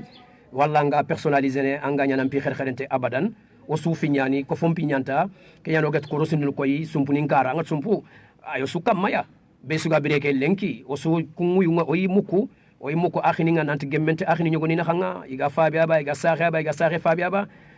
teinunga gubudoni nga nganamuku akhini nyakunga nanti khotangi ido men khanga kali kharun tugunu kali kharun qoro kusunu jangiro niya sarano ndoro mun na haromundo sarano na khanga men jangu nyimme aswani ta khallomo idan jangiro ke agge be nyani angro dunde su son gon khalle antinia yara khorobanten nan qoto kapallema idan kha nam kha fut katimbano ko loti ngador ke lonini annam kha fut katambano ko loti ngador ke lonini ko fo ngatu nyani ko fo jangiro ni nyani o sunadur khoto oni jara imman kondo iga kubeni kane o sunantenga jarandenga breke bogar watunga ogari i safarunga walli sababu ninga ogari tu kubeni gado batte Facebook nga o yi kuinstringa sako ya nga tohonga it Boubacar Coulibaly wa alaikum assalam wa rahmatullahi wa barakatuh ورمنا إسحاق بكر سيسو ودان كوني أندام باتوغني أدو أوغيدا أمبابا أو يكوني سرنا أدو ترين كان دمانشو خرسا ما جمان بالي ويا شيخ مالي سوغنا أو يكوني سرنا كفين شيخ هارون غاكو أدو مشايخ دمانشو ويسسو كوني يوي كيلو نفايا السلام عليكم السلام عليكم وعليكم دكرة ما جانا دكرة والله تيجان الحمد لله دكرة تورا سنتا حكوني دكرة الحمد لله دكرة نيارتلين كو غراندا كاروكو نواري دكرة ando baraje dukura na khair nyongo sudanga dukura amin amin ya rabbal alamin wasko manto do islami lamanci odo muslimin lamanci amin ya rabbal alamin amin amin amin amin amin dukura ona fay amantoro bismillah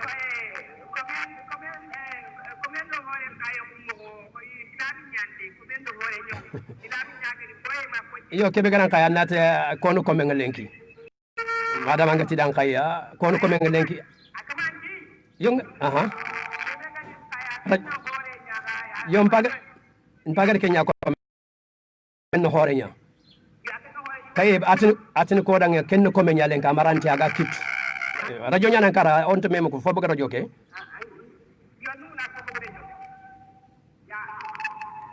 dago telepon ke tantoro nga atinin telepon do terin kenya den dome bismillah toro nga telepon ke do radio ke la tel no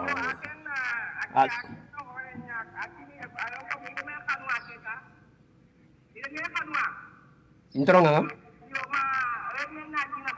aha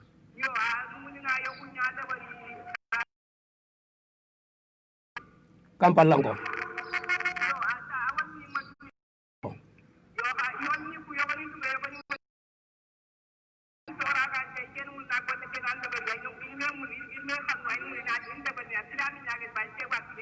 tabi nawaro damugo nawari dukure o mamar siringa amino sudangay dukure kunu yani o mamar siringa o bayoma hasitelo dan nga janna dukure nawari ati Allah ko mi andi khay nanti kharsa yo ko folla khenta ado trinde ke begi sawe fana ke mo bane kan an kawanca fe an khalle ma fe an ken hore ya ken ko menya an ken ke ya ken garanke ya kusi ko ngino ko fo ken ko nga ala kul hal muslimahu odo ko ngandanga ya alquran gari yo hundeni igo ndo ya khare be na wala khare ndo igo be na agar haram no ko mor ko su ko ngandanga kembere muslime anganya muslima ko moyinte ngani khalas daga do Allah khalle mbate ananu ande ba khalle mbate lenki mangatini katini ko menya an minna ko marante no koy lenki ko xamne ko ma xay lenki donc muslime or ke yako fanake muslime pay ñi qiyax muslime timanna kam jam arayan ando ke suwancare kota bani ando ke suwancare jamambani ando ke suwancare khasu banu no ngaya asafante na tangeng minute ko menyani asafante na fetang minute ko menyani wala ti garanke nyal wala sakke wala ñoy anga ñekati kenya la seren golle ngana bono seren jikku ngana bono kiyani muslime allo no kun koros ahankay dina jiku kiyani annabi ke akode igumbange ado nyamero no dina dunkon koros ndeko harfana nti har gananya am kawulle menya mbay lemme nyaade misadangdi anger muslima ko moyinte ngamma igana tan nawtu misadang ngana tin misadang kede numula ngana nyexsu anna dustri ya xare anna challi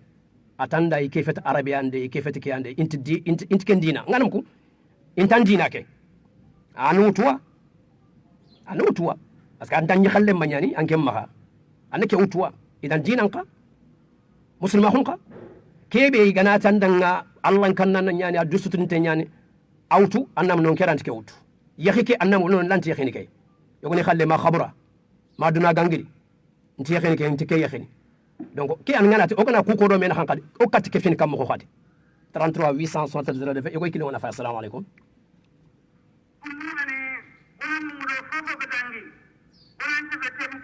نعم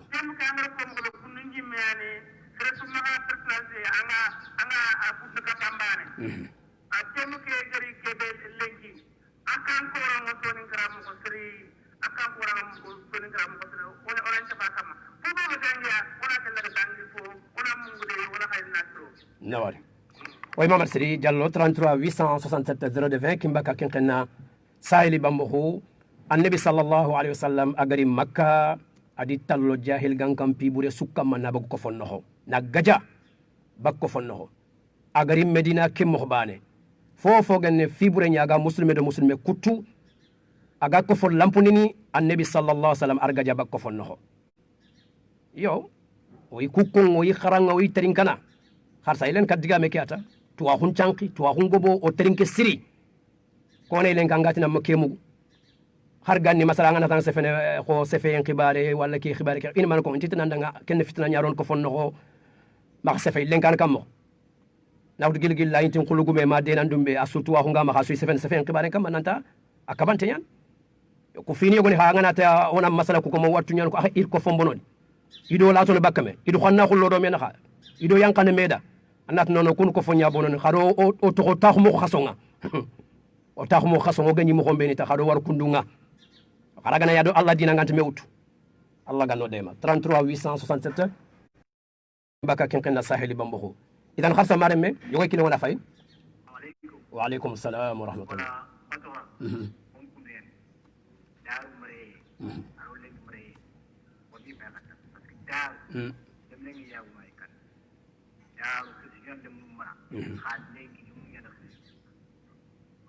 angat alle bindang ke wara kama wan ko ganan ya ke aku khaswar wa wata arab nya ko ta ko mel ko watan ko do ko tak wana kharambara ko e bani men khali tay haruna misal da ngana antirin sasa anga tant daru khirsunyandi lamunu mara tay be lenki kellit kam mo andi ne limu ya ko agrada malu ni nga ko ko an na kunya agrada ko wala ka ci tammi ngara ci ko khotayan kana yang kibi akin wala kan wala man ya yo to ba biya ko ngati daru ci yado lu mara nawari bani atlen ni kada kan patwa je fumbe kem ko ngene pour duwe parce que comme doa bon al ko mi sele ya ko ga tegar ne comme kan nga wa to ki war wa tan pour man de toujours wala kibi ko sina meya mais xam nga ala ko ta angay ko ni a amu ci ko ha am ka ko an kay ki diam ko ko kina wala an ka ko ni kiwala kan te ge jamal ma la mari ci ne nga Allah bo Allah ga no dem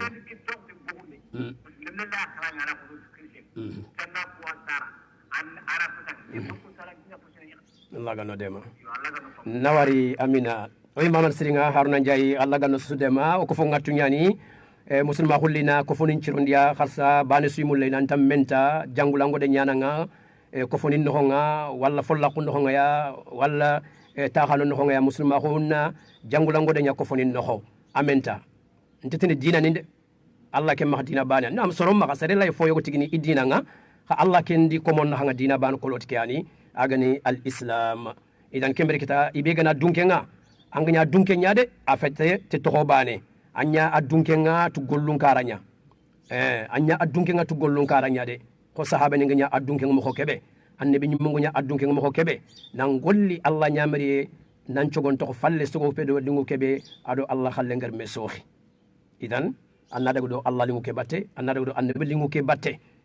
aywa 33 867 0220 kimbaka ken kenna saheli bambo sangal lubeni hadamar mo o gariro o do men hanga iga ko fombono ni on Allah to bakun cangal assalamu alaikum allo assalamu alaikum allo majana radio ke ndare kata naam kat xam jabi ndemugo kat xam jabi ndemugo nte katanga bogo telefo kam matarinke Allah akbar anga bogo telefo ke am matarinke o sefa kam gilli masalanke jongadi nyimme o sefa kam matarinke ambakke falle telefon orko ante anyimatu muslime nyaani saka i memul yo khufeta forcé iga memul la muslima khon kengere kebe kaba muslim ya khare ana makhi kafir nyata muslima khon kiyakab khanga muslime nyaani Allah kan nana nyaani ajikun ci de nyaani annat khada kenne ki allanti lemmen kinnay awda na nyakhay dan ando kella ke fin khalam ampa anyi medu ko anti sak irre mekit khati kelle mekit ande o so wot kenkenga o nyahalit kenga parce que yogonen kenya ko ana kemere mesara dangimme nti yakhundine manen to Allah ganno dema kembere kita annata ando kena khubu banen cigindi ando kena misri banen cigindi ando kena sabi awat o imana ndur khoto fi be go kuttu o gana rite o gana tonke fi khadora tak fini mare me harmere min di kilo ndi dina Allah gar timmandi ko garan timmani mo kebe harmere me timme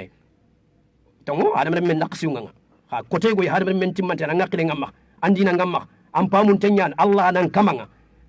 idan angana ke maltraité angana ke loxo angana ke nyagundi anda tangane me kamo khad har wulle nya gumangan kitenga logo mangan kite wulle ngarin antarni saka harmere men di dina angama doro abadan ad sakanda nginye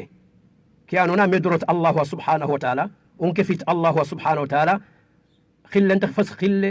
نون انت فس نون دب انت فس دب اتاخانا جمو انت فس جمو غانتانيا الله كانني انا بريكو صلى الله عليه وسلم 33 867 20 كيم باكا كين خنا ساحلي بامبو خرسا اونو كو فونغا اونا اسيروندي الله غانو ديما اسيروندي كو فونغا تونياني سمبوكوتو ويكونغا ولا سمبوكوتو ويكونغا نانتا غوبو كو فوني نخونغا terinkan dimbala hunga walla yoni dron dimbala hu nyimme asu kongini gideni ndo khonon nakanga ado lato ye ado kube nan digan kawa tinto nan dimu tinto kesu kongini idan kharsa oni jara te Allah subhanahu wa ta'ala kudo osiru ganani bakaduna osiruna bugu duna Allah gananya osuko manton nanga 33 867 0220 kimbaka kenkena saheli bambo yogo kilanga assalamu alaikum naam bismillah ganguda walla tigana jombanta walla tigana gangunda otronga wa alaikum salam amomo bismillah otronga alhamdulillah walla tigana siri jom gangunda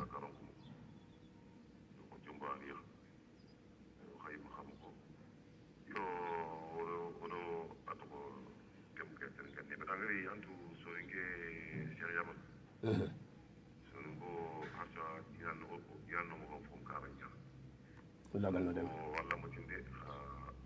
walla mbadde ke sikkange ko sikkange mo siri ko banga funde ko bati sonin ko bati man sonin ke to falle be ko banya ñak ta ko be la sonin ko nax yam sonin ko to falle ani sonin ka to falle Allah ko an to to falle adu be to falle sonin ko ko no du fay yam ko siri wala du fay ko siri wala du fi am mu yanto ko ma ba da am ko be taka kitangi ko Allah ko tangi bala ke mbara ko bi antromi no ntroma siri o yammuko akhi allo o yammuko yo o to ko kyatu kanne kyago ko tan nay ko ma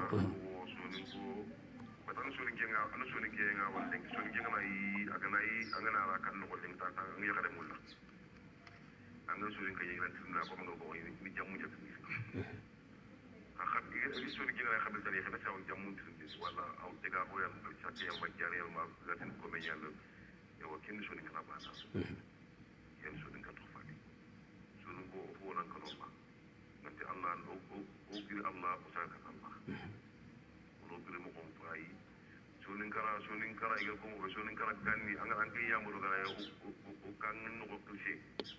o illa ngana kare so min ko la taxona am falla kanya xarxa mu waxe ni woni sembe yalla ko marra ba xarxa me sembe lengi akhi Allah de ben futa fu bi bare ben futa an nasi mak ñam futa am fu akhi haraga sa refa be lengi inal taxu ganni lemu inal taxu ñi naxande ha lengi mu inal taxu taxina lengi sare fa be ñi melengi o na go na busbiya lengi o ga ke ke melengi ke lemu ñaki o ga ke ñaki lengi est-ce que nga akiki nga aw xatron ko be yo jere commission ki lenga nawari jazakumullah khair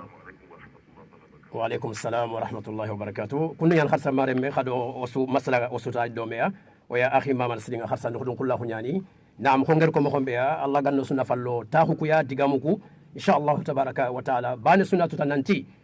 alqiyaman ko tanga Allah nam bana ko rosini fini be nangari ko fini be nangari nya walla ngami nya parce que ti ko nganan cire ndo ko nanti makhasim nanti no trino no gar kebe nya bane ya o gama ke khabe nya ino trinina agan man nanga manya man nanga manya aga ni nyampo nyaga nanke manya ma bone ngari man nanga manya onan cimme kay siri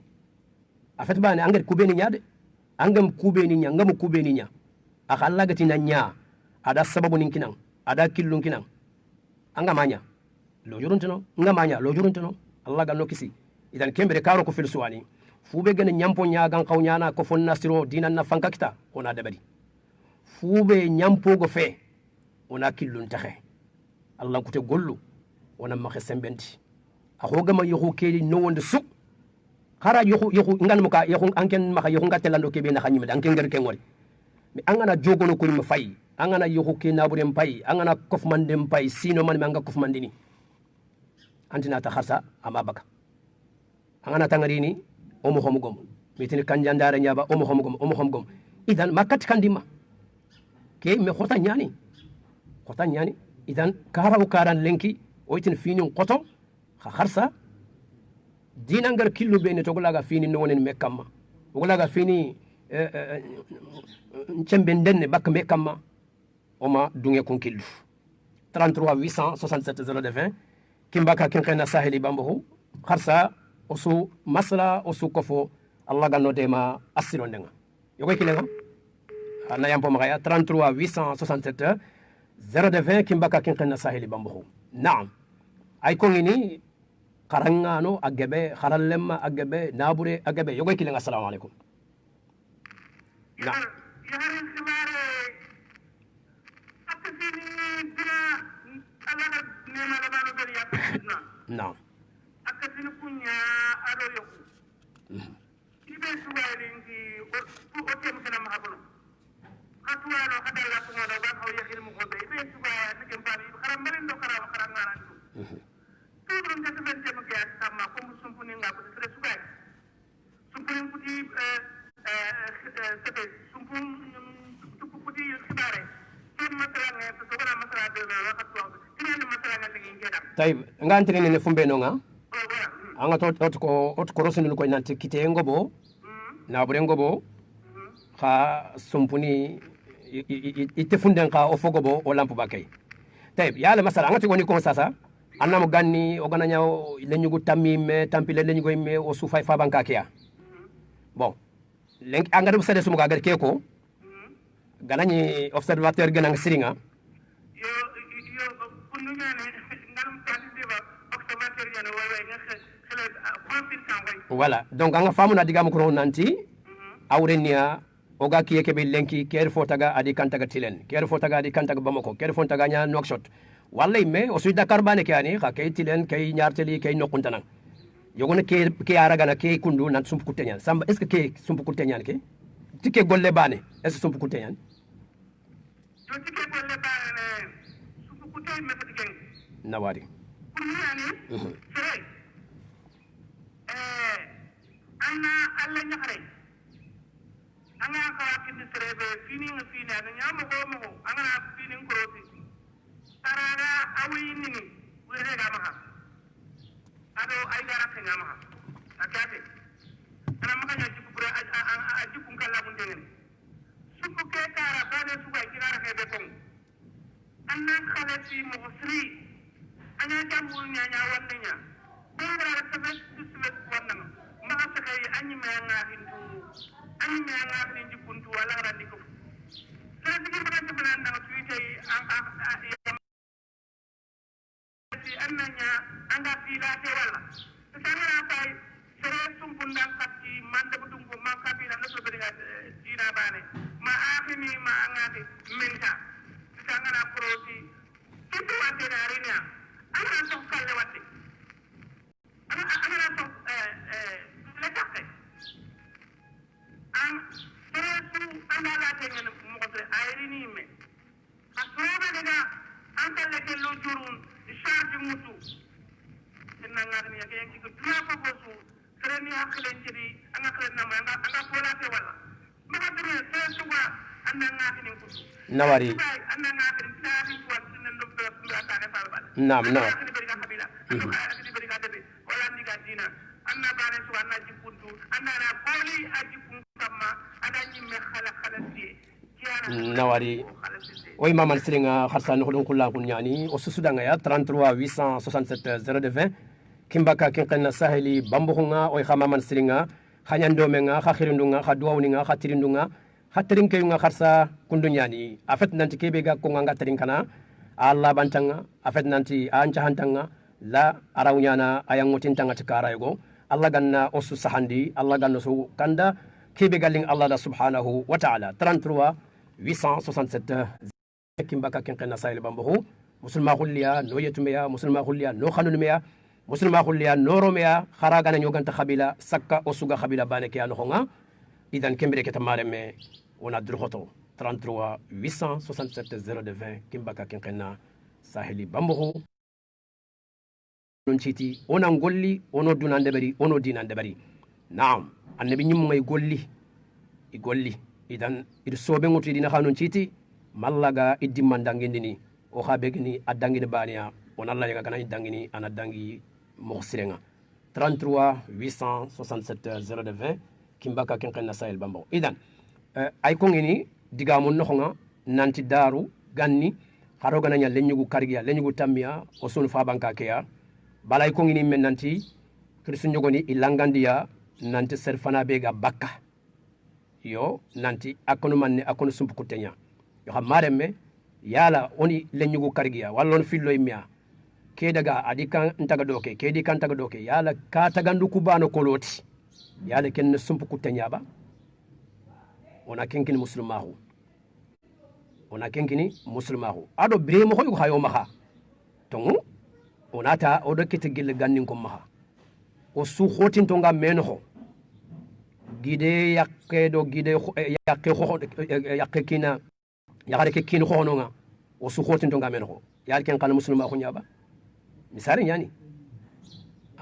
ko nena lo giden kompenga paraw ado giden yakken na nyakatime inan kotime inan qidi muslim bonolit ko foni ko no ba idan fike ona ganni ona limerin taxay ona noron taxay ona fisru mutu oni rit katlenke fisru oni miri dome oni ikafmeya ona tagandende bari ikamma kudo khumene dangal laddu ngeen kam on tini ganni kom pofo sumanya abadan on tini khadi lenkiro mun qa fofo sumanya abadan karasu jamasu anga fisru nyinay anga fiburu nyinay idan ona o sorfonon pisru mutu fubeni bone nga bangi oda o magati o wa sapellon fer khasenti e goni khalle aganti gene anga telongondini anga telomolini anga gubandini anga nyaan kunno tanga sironi ta dinanga ta manya wara makim ban raga kinyan sumpu sollenga walla ngana kabandi ken sumpu kutenya la musulma ko ngir sangalle be sangal sigindi makken kara musulma ko ngam sangalle be sigindi makken changalle sigindi kiyani akhinin pilli kay kanga doke oy me khil telephone oy me tarana kay tel kira kay bangi me kay tel kira kay banga kharo mo tel me ba kharo kay tum pab khoni yan kay tum pab gidane kay kundu fofonte yogoni gilli debe do debe gatelli ifam tugun kuni bal jamana do jamana gatelli ifam tugun kuni idan ken chumpu Allah tina kutiya ba kun choro Allah tina ken chumpu kuta am kuti natbane kay daga taxo bama ko nya kay Dakar anani sufa bankalle sirin tan mina misal dangadi ala nyoro golmi ala nyoro bakel ala jawara ala nyoro nokutana ha anani na biresu ke gana vacances kita anatim paytelim pab khore kunyi bama ko misal dangadi wallim paytelim pab khore kunyi Dakar misal dangadi wa hakada walli sugana kunda bane ken ko nyimya kay masalan Grand Dakar kay ma nganum ko igaten kebe dam balienga anmo jakhayni yagan ba wala nokuntana charo ini ana gir kota ana dagoyi fam tugunne ke kangi me Grand Dakar wala nyarteli wala fam khoren kanga ke khabe gen ke mo bane idan ku mo khoni warantin ku sumpu akuti idan janqa foto kun Allah to bakka me bane ti taxe mo honda ke pat sumpu kute naam Allah gana kito sugu kat tongona ka bane no sugu tax ka bane no problem tay yo kha nti ay ko ngeen khade o gana nyoga me kam ma to foto nga o ganti memulla la to yam passé inshallah waxati nga tembe wala selan killenga wona fay assalamu alaikum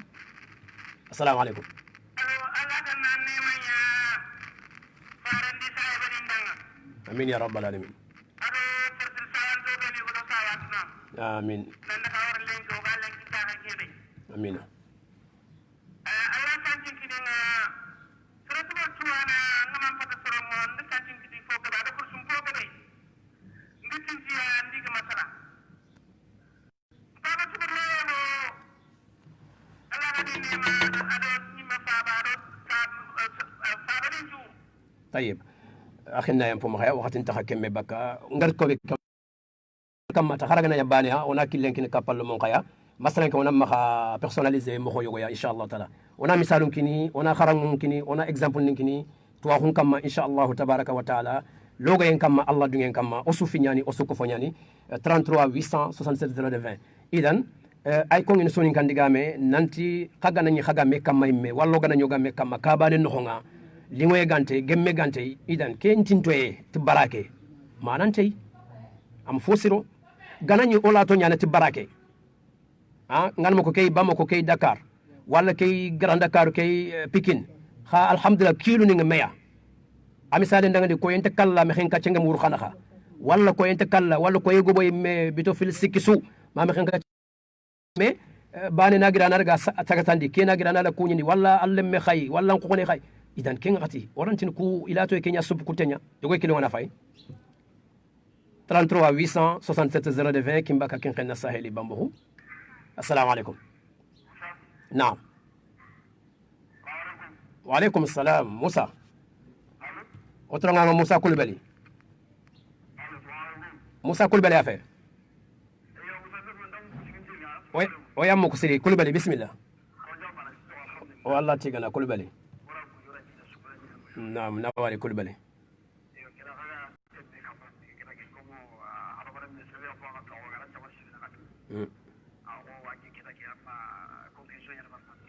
نواري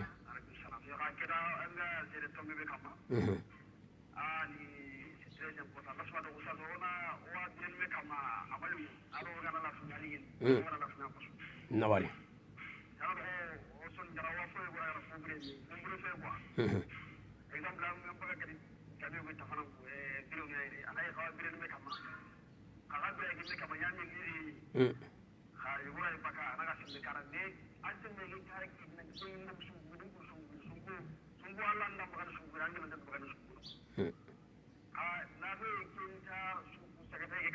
asante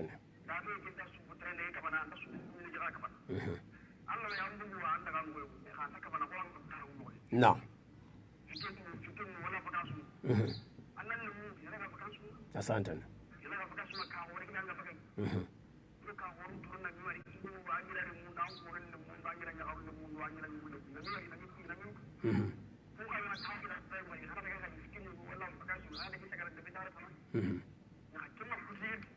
نواري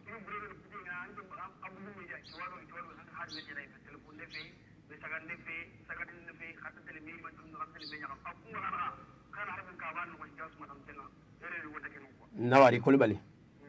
جزاك الله خير بارك الله فيك وإمام السري موسى كلبلي النواري خلص ماري من نقنتي تنشق بان تقود ان شاء الله خنا يمبو مغا 33 867 020 قرصا ويلا تيغنا الله غنا فوكو فودان خيرك يا جموك يا سحك يا سبتك دينك يا ارغاندي وروكي صوبا لله والحال عندما منشو اوغنا نيا الله لين كما الله غنو ديما نام هذا من تيمانتي في اوغا تيمانتا خوبي كونغو هذا من خماري مي نانتو انغادو الله كتابك باتنغا نانتو انغادو توانو باتنغا ان شاء الله اوغنو مخو غومنسو اوغا حقلي وت حقلي بي نانتي مخو غومنتني نانترينكي مخو غومنتني نانجاري اذن الله دون كما القران ايان جاران ويدا اوي كونغ ديماي خارو غنا تيل بوتونيغا هي انام غو اندغا خراغنا تونغو نياكو انكنتو وت طيب يبي غدغتكي انيا كن كما غنا تونغو كو انوت انتوتو اذن كي ان امغا دينان ترينكا تيكي انيا ay atarinka nanti mo ko munten madama Allah khalla yagan madama farendi game yagan akagir Allahu Allah ndakhay idan nawtu Allah ganindo khasu sirondi Allah ganindo khasu kanda fimbi yubeni go odanga ogari debari mo ogari rini debari Allah tuwa khonno nga hadam men kontintiya Allah ganta oragatiya Allah ganni bul khubako ya nyampo maka nanyampo do sarano maka onam maka nyata mpintei ananya futundenya ananya korinya ananya kuntienya ha anam makanya oga tewnu oga dampinei tay ogana dampe yimme kharsade yonkinga feten no ho am firi ona nyampe muri Allah ma subhanahu wa ta'ala naam ogana yampe muri Allah mahsu ogana tubi tubungu khuraga khalsi odo ana hansu aw yampono maha Allah ganna yampo maha Allah ganno sirondi Allah ganno jarbiti me khanuyenga sakka muslime do muslime Allah ganna okisi muslime bononde muslime kerinde muslime misoye muslime yankande muslime jasande Allah ganna onenun tanga bakkay Allah ganno sufun tanga bakka muslime fere jokhindenga harna jogi to nyongonde kamma se femerina kari Allah ganna okitu ofofo Allah ganna araga bakka kungollu dankantoya ado fofo gana gol dankantoya breke no nga Allah ganna umumam pinik bakkay no odene katta alhala sirunga no odene katta fi sirunga no odene katta dingira sirunga اللهم ربنا آتنا في الدنيا حسنة وفي الآخرة حسنة وقنا عذاب النار اللهم ربنا اغفر لي ولوالدي وللمؤمنين يوم يقوم الحساب رب اغفر لي ولوالدي وللمؤمنين يوم يقوم الحساب رب اغفر لي ولوالدي رب ارحمهم صغيرة اللهم ربنا آتنا من لدنك رحمة وهيئ لنا من أمرنا رشدا اللهم ربنا آتنا من لدنك رحمة وهيئ لنا من أمرنا رشدا اللهم ربنا آتنا من لدنك رحمة وهيئ لنا من أمرنا رشدا اللهم اهدنا واهد بنا واجعلنا هداة مهديين اللهم أصلحنا وأصلح بنا واجعلنا صالحين مصلحين برحمتك يا أرحم الراحمين ربي أدخلني مدخل صدق وأخرجني مخرج صدق واجعل لي من لدنك سلطانا نصيرا اللهم اجعل لي من لدنك سلطانا نصيرا اللهم أنت عضدي وأنت نصيري بك أحول وبك أصول وبك أقاتل اللهم كن لنا معينا ونصيرا اللهم إنك أنت الغني الحميد فأغننا واجعلنا من الحامدين الشاكرين بفضلك الواسع بفضلك العظيم وبرحمتك التي وسعت كل شيء اللهم صل وسلم وبارك على عبدك ورسولك محمد وعلى آله وصحبه أجمعين الحمد لله رب العالمين السلام عليكم ورحمة الله وبركاته